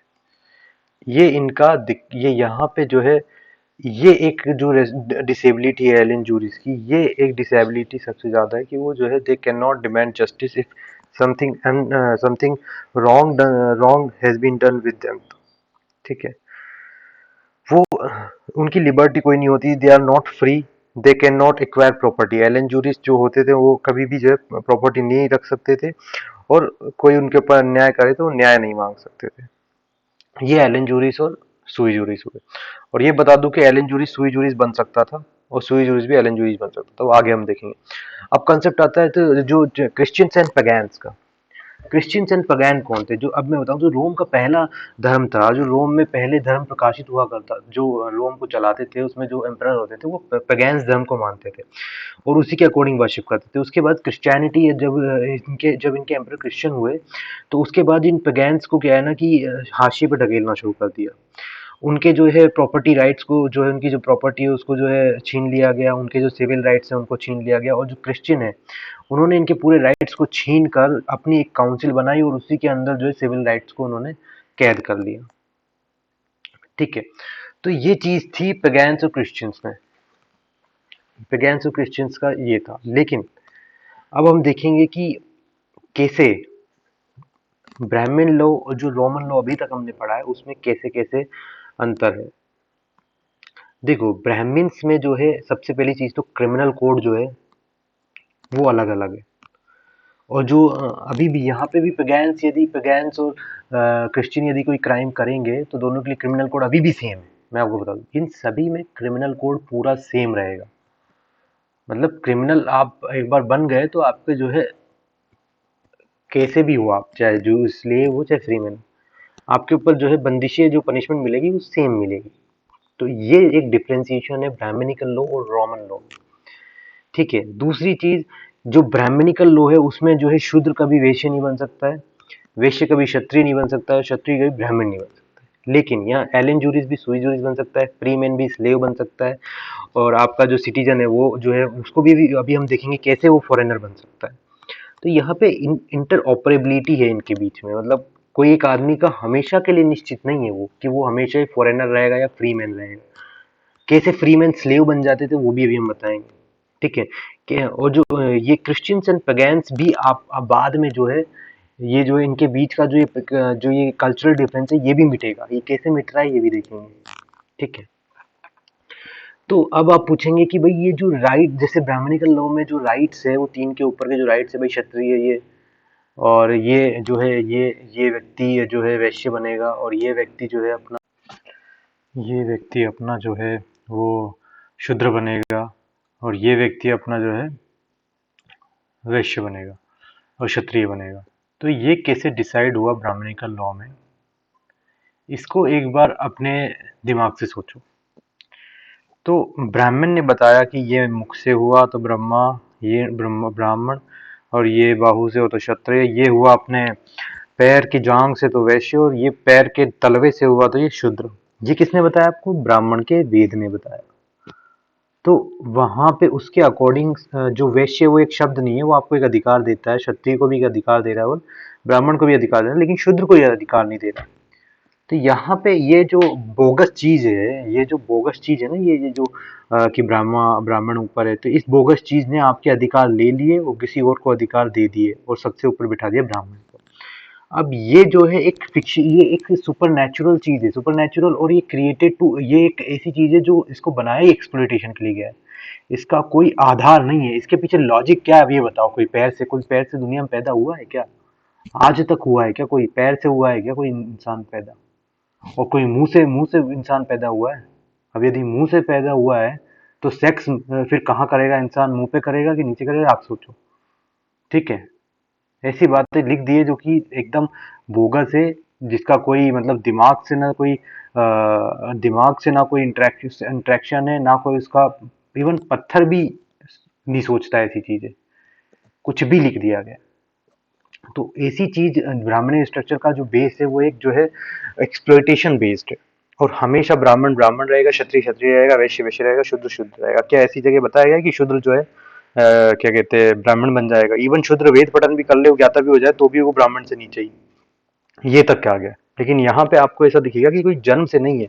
और कैसे जो है आप ये भी हम आगे जाके अभी ये भी देखेंगे कैसे जो है ये फ्रीमैन जो है स्लेव बन सकता है, सिटीजन फॉरेनर बन सकता है, सुई जूरिस एलियन जूरिस बन सकता है, क्रिश्चियन और पगान में भी रिलेशन हुए, मैट्रिमोनियल हुए, और पेट्रिशियन और पेविलियन अभी हमने देखा नहीं, उसको देखेंगे उसमें भी कैसे रिलेशन और कैसे जो है वो रिलेशन हुए और कैसे उन दोनों को एक समानता दी गई।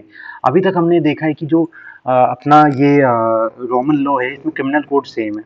दूसरी चीज, ये किसके ऊपर बेस्ड है? रोमन लॉ बेस्ड है एक जनरल, जो फॉरेनर बाहर से आता है तो उसके लिए एक उन्होंने जो है कंडीशन बनाई। It's a general law, it's a general law means कि it is not based on some supernatural thing, it is based on the condition, कि मान लो कोई बाहर आ रहा है तो उसकी एक कंडीशन बन गई, तो उसके बेस पे उन्होंने एक जो है सेक्शन बना दिया।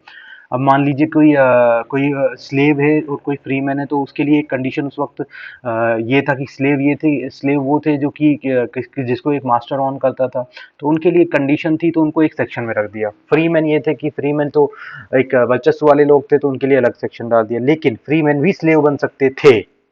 दिक्कत ये है कि उनके बीच का जो संबंध है वो जो है वो परमानेंट नहीं था। और जो ब्राह्मण क्षत्रिय वैश्य शूद्र, ये परमानेंट स्ट्रक्चर है। क्या कोई वैश्य ब्राह्मण बना है क्या आज तक? आज तक कोई मंदिरों में कोई शूद्र जो है बैठा है क्या? कोई भी शूद्र किसी भी जाति का ले लो, कौन सी जाति मंदिरों में बैठी है आप आज तक देख लो।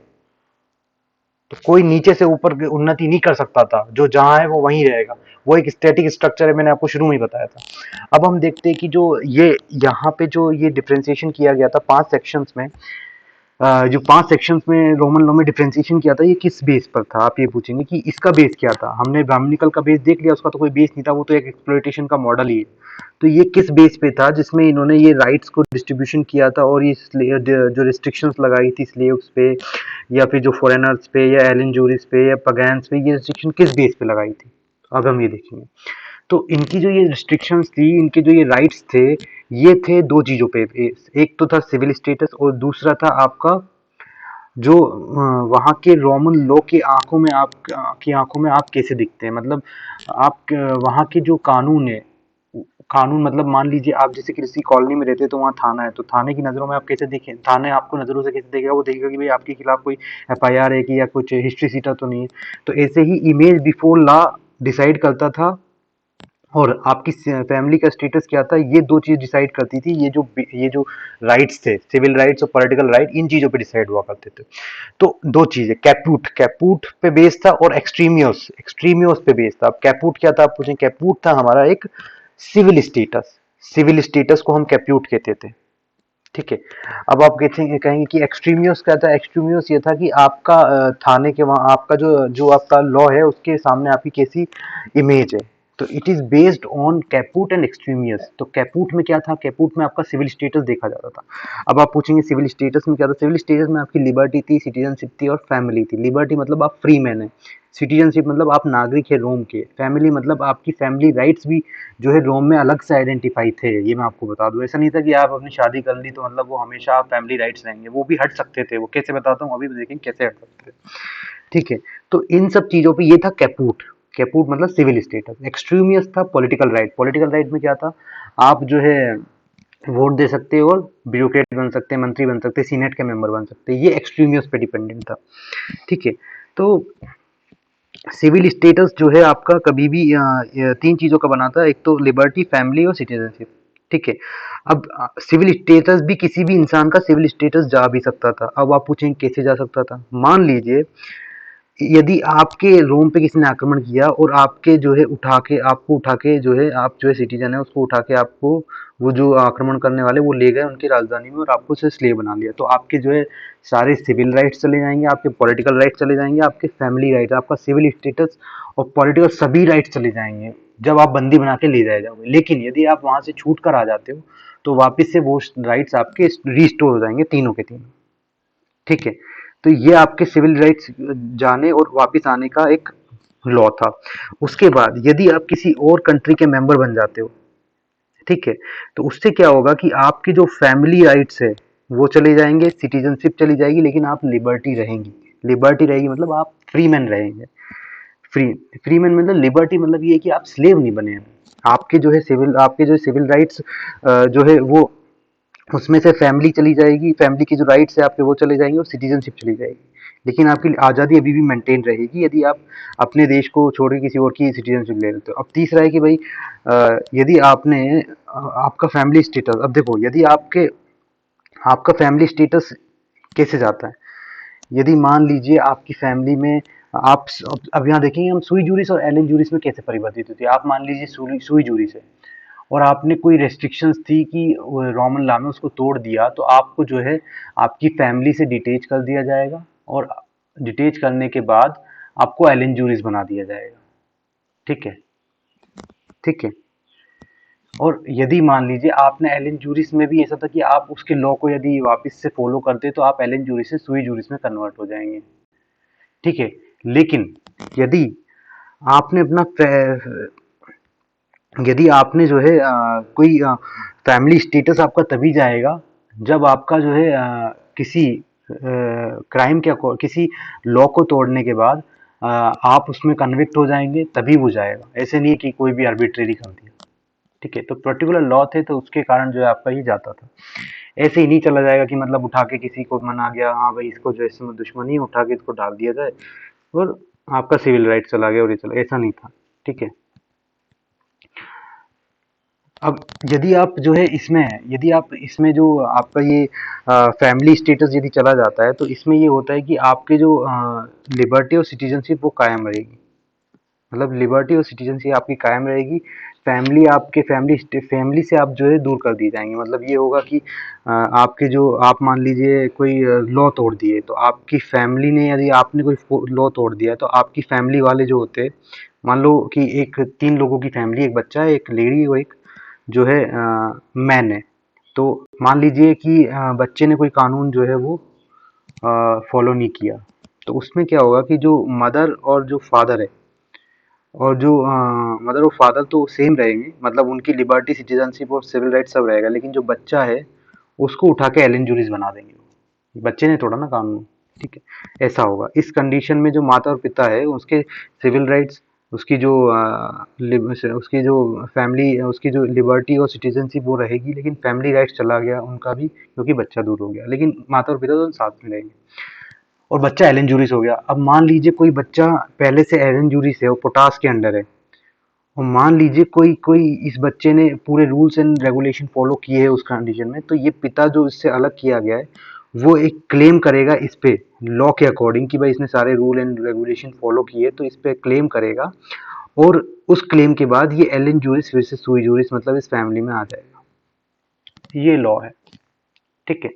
तो अभी हमने देख लिया कि कैसे सुई जूरिस एलन जूरिस में परिवर्तित हो जाते हैं। अब आप कहेंगे कि भाई ये तो एक बेस हुआ जिसपे सिविल राइट्स का डिस्ट्रीब्यूशन हो रहा है, ठीक है। अब दूसरी चीज ये है कि सिटीजनशिप कैसे मिलेगी भाई, किसी वहां पे सिटीजनशिप किसको दी जाती थी रोम में। तो सिटीजनशिप के 3 तरीके थे। पहली बात तो बर्थ से दी जाती थी। मान लीजिए कोई लॉफुल मैरिज हुई है, मतलब वहां पे किसी रोम ने ठप्पा लगा दिया मैरिज हमारे शासन में हुई है, तो उनसे जो बच्चा होगा उसको तो मतलब बाय बर्थ मिल जाएगी। दूसरी चीज, वहां पे प्रिंस और सेनेट किसी होल कम्युनिटी, किसी बड़ी कम्युनिटी के लिए कानून बना के उस कम्युनिटी को जो है सिटीजनशिप दे सकते थे, ठीक है। तीसरी चीज ये होती थी कि जो एक लॉ होता था, प्रिस्क्राइब्ड लॉ है रोम में हुआ करता था उस समय, जब स्लेव को भी उस लॉ के अकॉर्डिंग जो है सिटीजनशिप दे दी जाती थी। तो यहाँ पे स्लेव भी सिटीजन बन सकते थे, क्योंकि उनको सिटीजनशिप दी जा सकती थी according to followed by law, ठीक है। और यहाँ पे जो है कम्युनिटी जो बाहर से आई है उसको भी दी जा सकती थी, और मैरिज के बाद बच्चे को तो मिलेगी। तो 3 तरीके होते थे वहाँ सिटीजनशिप देने के। अब वहाँ पे सिटीजनशिप ली भी जा सकती थी। कैसे ली जा सकती थी? यदि मान लीजिए आपकी लिबर्टी चली गई, लिबर्टी आपकी चली गई, आपने कोई क्राइम कर दिया, उसमें कन्विक्ट हो गए आप, तो उस आपकी सिटीजनशिप चली जाएगी। आप यदि प्रिजनर ऑफ वॉर बन गए तो आपकी सिटीजनशिप चली जाएगी। यदि आप किसी और कंट्री के मेंबर बन गए तो आपकी सिटीजनशिप चली जाएगी।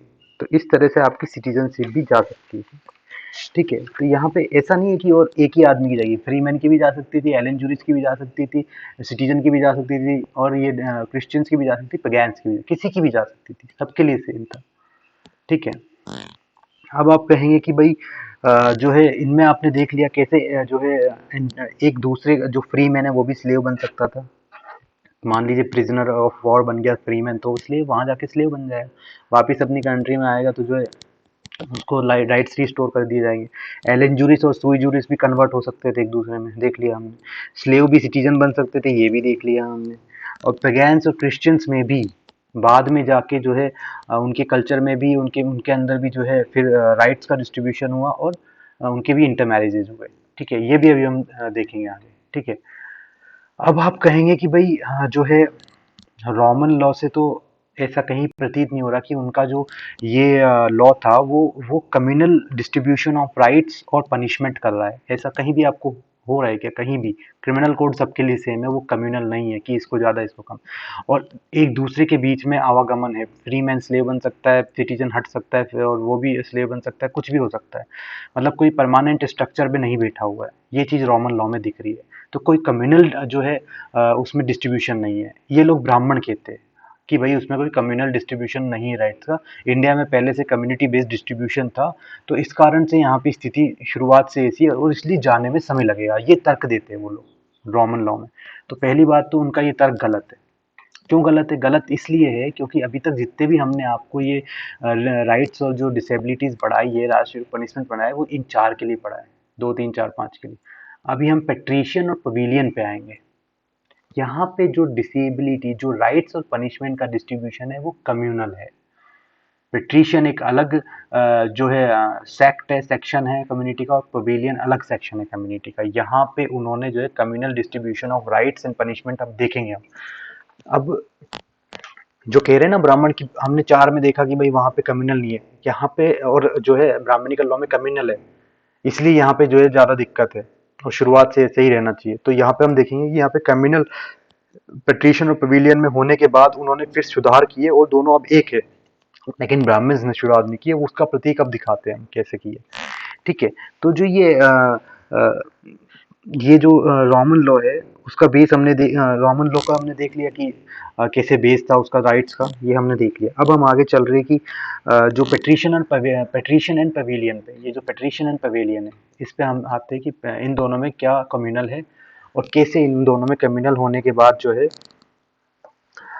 ये क्या कहते हैं, कैसे कम्युनल होने के बावजूद इन दोनों को मिला के फिर से इन्होंने एकता बनाई और जो है अपने कम्युनल डिफरेंस को मिटा के जो है फिर से एक हो गए। पहली बात तो जो पेट्रिशन और ये पवेलियन है, इनमें इंटरमैरेज अलाउड नहीं थी शुरुआत में। ये दोनों डिफरेंट सेक्शंस थे और जो है और जो ये आप सोचेंगे कि इनके बेसिक डिफरेंस क्या था। बेसिक डिफरेंस ये था, जो पेट्रिशन ये जो पेट्रिशियन थे और पवेलियन थे, इन दोनों में से कोई भी स्लेव नहीं था। स्लेव दोनों में से अभी भी कोई नहीं है यहाँ पे। इनमें इतना डिफरेंस ये है कि पेट्रिशियन को सारे राइट थे और पवेलियन को जो है ट्रेड करने का राइट था, बट उनको पॉलिटिकल और सोशल राइट नहीं थे। बस मतलब उनको जो सिविल राइट थे उसमें से ट्रेड करने का और प्रॉपर्टी रखने का एक राइट था, और ऊपर के जो राइट होते हैं मैरिज का, वो नहीं था। बाकी उनको सिविल राइट्स में से 2 ही राइट दिए गए थे, प्रॉपर्टी रखिए आप ट्रेड करिए, और पॉलिटिकल राइट उनके 0 थे। उनकी इंटरमैरिज नहीं होती थी पेट्रिशियन से, ये जो प्लीवियन से इनकी इंटरमैरिज नहीं होती थी। ये शुरुआती दौर है, लेकिन उसके बाद इनके बीच में इंटरमैरिज का स्टार्ट हुआ 445 बीसी में। इनके बीच की जो ये सोशल डिफरेंस था, ये जो सिविल राइट्स में इनको जो है मैरिज का राइट भी दे दिया गया था 445 बीसी में ही। उसके बाद ये लोग जो है दूसरी इनके ऊपर रिस्ट्रिक्शंस ये थी कि ये जो पवेलियन लोग हैं वो जो है चर्च में पादरी नहीं बन सकते थे और वहां पे चर्च में ऑफिस होल्ड नहीं कर सकते थे, तो इनकी ये रिस्ट्रिक्शंस भी 300 बीसी में हटा ली गई थी।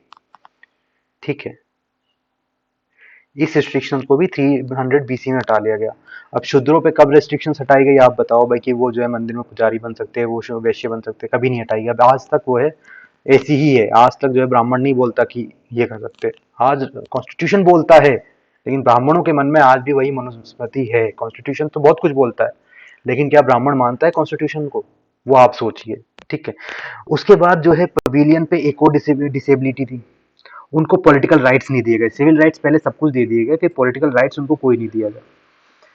फिर जब बात आगे बढ़ी तो 300 बीसी में जब उन्हें टेम्पल्स में ऑफिस मिल गए, तो 287 बीसी में भी उनको पॉलिटिकल राइट्स मिल गए। अब वो वोट कर सकते थे और ऑफिस भी जो है ऑफिस सेनेट का ऑफिस या मंत्री बन सकते थे, सेनेट के मेंबर ही बन सकते थे, और जो है वो अपने आप को बराबर रखते थे पेट्रिशियन के। अब उनकी इंटरमैरिज भी शुरू हो गई, उनके सेनेट में मेंबर भी है, उनके जो है वोट भी दे रहे हैं, वो पादरी भी बन सकते हैं। अब देखिए यहाँ पे कम्युनल था शुरुआत से, लेकिन कम्युनल होने के बाद उनमें सुधार हुए। रोमन एम्पायर ने उसको जो है सुधार किया। ठीक है। अब आप कहेंगे कि भाई जो डिस्ट्रीब्यूशन है वो राइट्स का, वो जो है कम्युनल जो है यहाँ पे है और यहाँ पे जो है उसके बाद रिमूव कर दिए गए, लेकिन ऐसा कहीं भी ब्राह्मणिकल लॉ में रिमूव नहीं किया गया है। आज भी नहीं किया गया, आज भी वही ब्राह्मणिकल लॉ है मनुस्मृति में जो पहले थे। ठीक है। तो इस चीज का आप जो है इन दोनों में डिफ्रेंसिएशन है। क्या रोमन लॉ को देखकर ब्राह्मण अपनी व्यवस्था को सुधार नहीं कर सकते थे? जो जातियों पे उन्होंने प्रतिबंध लगाए थे, जो निषेध लगाए थे, जो गलत बातें लिखी थी, उन सबको उनको नहीं करना चाहिए था? यदि रोमन में ये किया जा सकता है, क्रिश्चियंस और पगैन्स के बीच में, उनके उनके जो लोग हैं, उनके जो लोगों के बीच में इंटरमैरिज शुरू कराई जा सकती है, उनके लोगों को जो है सेनेट का मेंबर बनाया जा सकता है, उनके लोगों को जो है आपके ये वोट का अधिकार और ऑफिस ऑफ पादरियों की जगह चर्च में लेने की जगह दी जा सकती है। तो क्या ब्राह्मणों को ऐसा नहीं करना चाहिए था? ब्राह्मणों को जो है मंदिरों के पुजारियों के पद नहीं देने चाहिए थे? उनको इंटरमैरिज करनी चाहिए थी? आज भी आप देखिए कितने ब्राह्मण आपके पास अपनी लड़की का रिश्ता लेके आते। कोई लेके आता? कोई नहीं लेके आता, क्योंकि उनके मन में अभी भी वही जो है communal distribution of rights and punishments है, इसलिए नहीं आते वो। लेकिन रोम में ऐसा नहीं था। रोम में जो ये परिस्थितियां थी वो चेंज हो गई थी, और देखिए 287 में उनका जो है 445 में उनको जो है इंटरमैरिज शुरू हुई, 300 में उनको पादरी बनाया, 287 में उनको वोटिंग अधिकार दे दिया। आप देख रहे 440 बाई मतलब 150 साल 200 साल 150 साल के अंदर अंदर उनको उनको जो है इंटरमैरिज से लेके सेनेट के मेंबर तक बनने का अधिकार मिल गया था। ठीक है, देख रहे आप। तो ये डिफरेंस है कि मैंने आपको शुरुआत में ही कहा था कि रोमन लॉ में कोई भी सेक्शन डिवाइड जो किया गया था 5 सेक्शंस, उसमें कोई भी परमानेंट नहीं था। ये जो पहला सेक्शन था पवेलियन एंड पेट्रिशियंस, ये कम्युनल था। उस कम्युनल को भी रोमन लॉ ने जो है आते समय के आते आते उनको भी लॉ बना के, सेनेट में लॉ बना के उनको भी जो है मिटा दिया। डिसेबिलिटीज जो जो रिस्ट्रिक्शंस डाली गई थी किसी को हाशिए पे धकेलने की, उनको भेदभाव को मिटाया, उसको भेदभाव को मिटाने की कोशिश की और उसमें सफल भी हुए। ठीक है, और इससे ज्यादा कि जो सेनेट के मेंबर होते थे उसमें जो मंत्रीज वंत्रीज होते थे उनके लिए भी जो है इनको नोबल नोबल उस समय क्या होता था, जो सेनेट के मेंबर होते थे वो मंत्री मंत्री होते थे तो उनको नोबल कहा जाता। नोबल मतलब जो ऑर्डिनरी सिटीजन से अलग हो, ऑर्डिनरी सिटीजन से अलग होते थे। नोबल मतलब वो मंत्री है, जैसे आज यहाँ पे होते मंत्री, वीआईपी जो कहा जाता, तो उस वक्त उनको यहाँ नोबल कहा जाता था। तो रोड ऑफ नोबिलिटी होता था कि उस पर सिर्फ नोबल ही चल सकते थे। तो वो भी जो है पवेलियन और पेट्रिशियन के बीच का जो, ये पहले पेट्रिशियन ही चलते थे, उसके बाद पवेलियन को भी रोड ऑफ नोबिलिटी जो है उसको ओपन कर दी गई। वहां पे उनके लोग सेनेट में मेंबर बने, वहां पे उनकी जो है तस्वीरें लगने लगी, उनके जो है स्टेचू लगने लगे, उनके जो लीडर्स हुआ करते थे पवेलियन के। तो ये सुधार उनके जो है 300 बीसी में ही आ गए। मतलब इतनी इतनी जल्दी वहां पे सुधार आ गए। इवन कम्युनल होते हुए भी उन्होंने सुधार कर लिए। ठीक है, लेकिन आप अब देखिए जो वर्ण व्यवस्था है उसमें जो है ऊपर के तीनों को अधिकार दिए और नीचे का एक जो शूद्र है उसको कुछ नहीं मिला है। उसको सिर्फ और सिर्फ क्या मिला है? उसको सिर्फ और सिर्फ मिला है यातनाएं, पनिशमेंट, रेस्ट्रिक्शंस। आप रोमन एम्पायर में देखेंगे तो उन्होंने जो है पेट्रिशियन और पवेलियन के जो भेदभाव है उसको मिटाने के लिए जो है इंटरमैरिज शुरू कराई, उनको सेनेट में पहुंचाया, उनको वोट का अधिकार दिया। लेकिन यहाँ पे शूद्रों को न सिर्फ उनको आगे बढ़ाने के लिए बल्कि उनको पीछे धकेलने के लिए क्या कहा गया? पहली बात तो शूद्र वेद पठन नहीं कर सकता, पहली रेस्ट्रिक्शन से लगा दी गई। दूसरा उससे आगे बढ़ के उन्होंने ये निश्चित किया कि ये ऊपर ना उठ पाए, इसके लिए यदि वो वेद पठन करता भी है तो उसके मुंह में जो है गर्म खोलता हुआ तेल डाल दिया जाए। इस तरह के उन्होंने प्रावधान कर दिए। तो मतलब एकदम जो इनह्यूमन, और वो इस व्यवस्था को इस कदर चाहते हैं कि बस जो नीचे वाला है वो पिसता रहे, हमें उससे कोई मतलब नहीं है, हमें अपनी कुर्सी से मतलब है। हम ब्राह्मण हैं तो हम जो है ब्राह्मण में पैदा हो गए तो अब हम राज करेंगे। तो उन्होंने अपने आप के जो स्वम स्वम के जो खुद के मतलब एक खुद की जो एक लालसा होती है, खुद की जो बिना काम किए हुए पैसा आ रहा है उसकी जो लालसा होती है, उसको बनाए रखने के लिए शूद्रों के लिए क्या क्या गंदा गंदा लिखा है। और उसके बाद उन्होंने उनके ऊपर पनिशमेंट लगाए एक कदम आगे बढ़ के। उस बात से आपको दिख रहा है कि जो ब्राह्मणिकल लॉ है ये सिर्फ और सिर्फ एक्सप्लॉइटेशन के लिए ही बना है। इसमें कहीं भी जो है आपके राइट्स, जो ऊपर के 3 लोगों को राइट्स दिए गए, वो किस बेस पे दिए गए? वो एक सुपर नेचुरल है कि भाई ये यहाँ बाहर से पैदा हुआ है तो क्षत्रिय बना दो। ये आपको एक एक एक मतलब आपको इससे दिखेगा कि जो अ, एक सुपर नेचुरल चीज है उसको आपके दिमाग में बिठा दिया गया है, और उसको एक मतलब एक साइकोलॉजी से जो है साइकोलॉजी से कनेक्ट कर दिया कि बाहों में आपकी जो है बल होता है तो यहाँ से क्षत्रिय है, और जो है आपके वेश्या आपकी जो है जांग पे बैठती है तो यहाँ से वैश्य। ठीक है, और जो मुंह होता है वो सबसे पवित्र पार्ट होता है तो वहां से ब्राह्मण। ये साइकोलॉजिकली आपको एक और एक्सप्लॉइटेशन और एक मतलब ईश्वरीय ईश्वरीय उसको बना के, पवित्र बना के आपको परोसा गया है। पहले तो साइकोलॉजी से कनेक्ट किया, उसके बाद उसको ईश्वरीय बताया ताकि वो पवित्र हो जाए और उस पर कोई सवाल ना उठाए, और यदि कोई सवाल भी उठाए तो उसको हम देशद्रोही कह दे, उसको हम जो है धर्म का विरोधी बोल दे और उसको जेल में डलवा दे। तो इस तरह से उस मॉडल को जो है एक बार फैब्रिकेट किया है आपके लिए कि आप जो है उसको साइकोलॉजिकली कनेक्ट करें, उसको जो है उसको जो है आप ईश्वरीय वरदान की तरफ जो है एक्सेप्ट करें और उसको फॉलो करें। और उसके बाद उसकी रेस्ट्रिक्शंस इतनी ज्यादा है कि रेस्ट्रिक्शन को तोड़ने के बाद आपकी जो पनिशमेंट है वो अनबियरेबल है। हाउ कुड किसी आदमी के मुंह में खोलता हुआ तेल डालोगे तो क्या होगा इंसान का? आप सोच नहीं सकते क्योंकि आपने देखा नहीं है, लेकिन उन्होंने ऐसा लिख दिया है आपके लिए। देख रहे हो आप? ये मैं नहीं कह रहा हूँ, ये किताब के लिए। और किताब जो है वेदों का अध्ययन करके ही लिखा गया है। ये कोई वेदों में ये सब लिखा है तो उन्होंने लिखा है, कोई हमने अपनी मर्जी से नहीं लिखा है। और शूद्र ओबीसी के लिए जो है मैं आपको बता दूं, जो कमेरा जाति है, जो काम करके कमाती है, उसके लिए शूद्र है। अब काम करने के लिए कौन कमाती है वो आप देख लीजिए। यदि आप क्षत्रिय है, आप रक्षा करते हैं तो भी आप काम ही कर रहे हो। अब तो मतलब आप सेना में भी है तो भी आप काम ही कर रहे हो भाई साहब, ठीक है। और मान लो आप खेती कर रहे हो तो आप काम कर रहे हो, आप कुम्हार हो तो काम कर रहे हो, ठीक है। आप यदि पहाड़ों पे बैठ के कुछ कर रहे हो तो वो भी आप काम, पहाड़ तोड़ रहे हो वो भी आप काम कर रहे हो, बिल्डिंग बना रहे हो वो भी आप। तो कमेरा जातियों के लिए इतनी गंदी गंदी चीजें इसने लिख दी है, ठीक है। तो आप देख लीजिए कि शूद्रों के प्रति इतना गंदा व्यवहार इसलिए किया गया क्योंकि उनको जो पैरों की उपाधि दे दी गई और उनके खिलाफ नफरत ही नफरत, नफरत ही नफरत, नफरत ही नफरत बोती गए। और फिर वो कहते हैं कि हमारे जैसे जो लॉ है यहाँ पे वो दूसरे देशों में भी रहे। अभी हमने दूसरे देश में रोमन लॉ का उदाहरण ले लिया है। रोमन लॉ में सिर्फ और सिर्फ एक ऐसी चीज थी, पेट्रिशियन पेविलियन, जो कम्युनल बेस पे थी, जिसको भी उन्होंने मिटा के करेक्ट कर लिया। लेकिन ब्राह्मण उसको नहीं मिटाएंगे। अब हम कहेंगे कि उसको फॉलो करो तो कहेंगे कि कर तो रहे, अब तो संविधान है। लेकिन क्या आपके घर पे कोई आता है ब्राह्मण लड़की लेके, रिश्ता लेके? नहीं आता है ना, कोई नहीं आता है, कोई नहीं आता है। आप जाते हो? नहीं जाते हो ना, नहीं जाते हो ना। क्यों नहीं जाते? क्योंकि आपको वहां भगा दिया जाओगे तो, ठीक है। वो आपको पंडित बनने देता है, आपको दान पेटी की चाबी देता है? नहीं देता है ना, क्योंकि वो उसका जो है धंधा है, और उस धंधे पे वो किसी को आने नहीं देगा, ठीक है।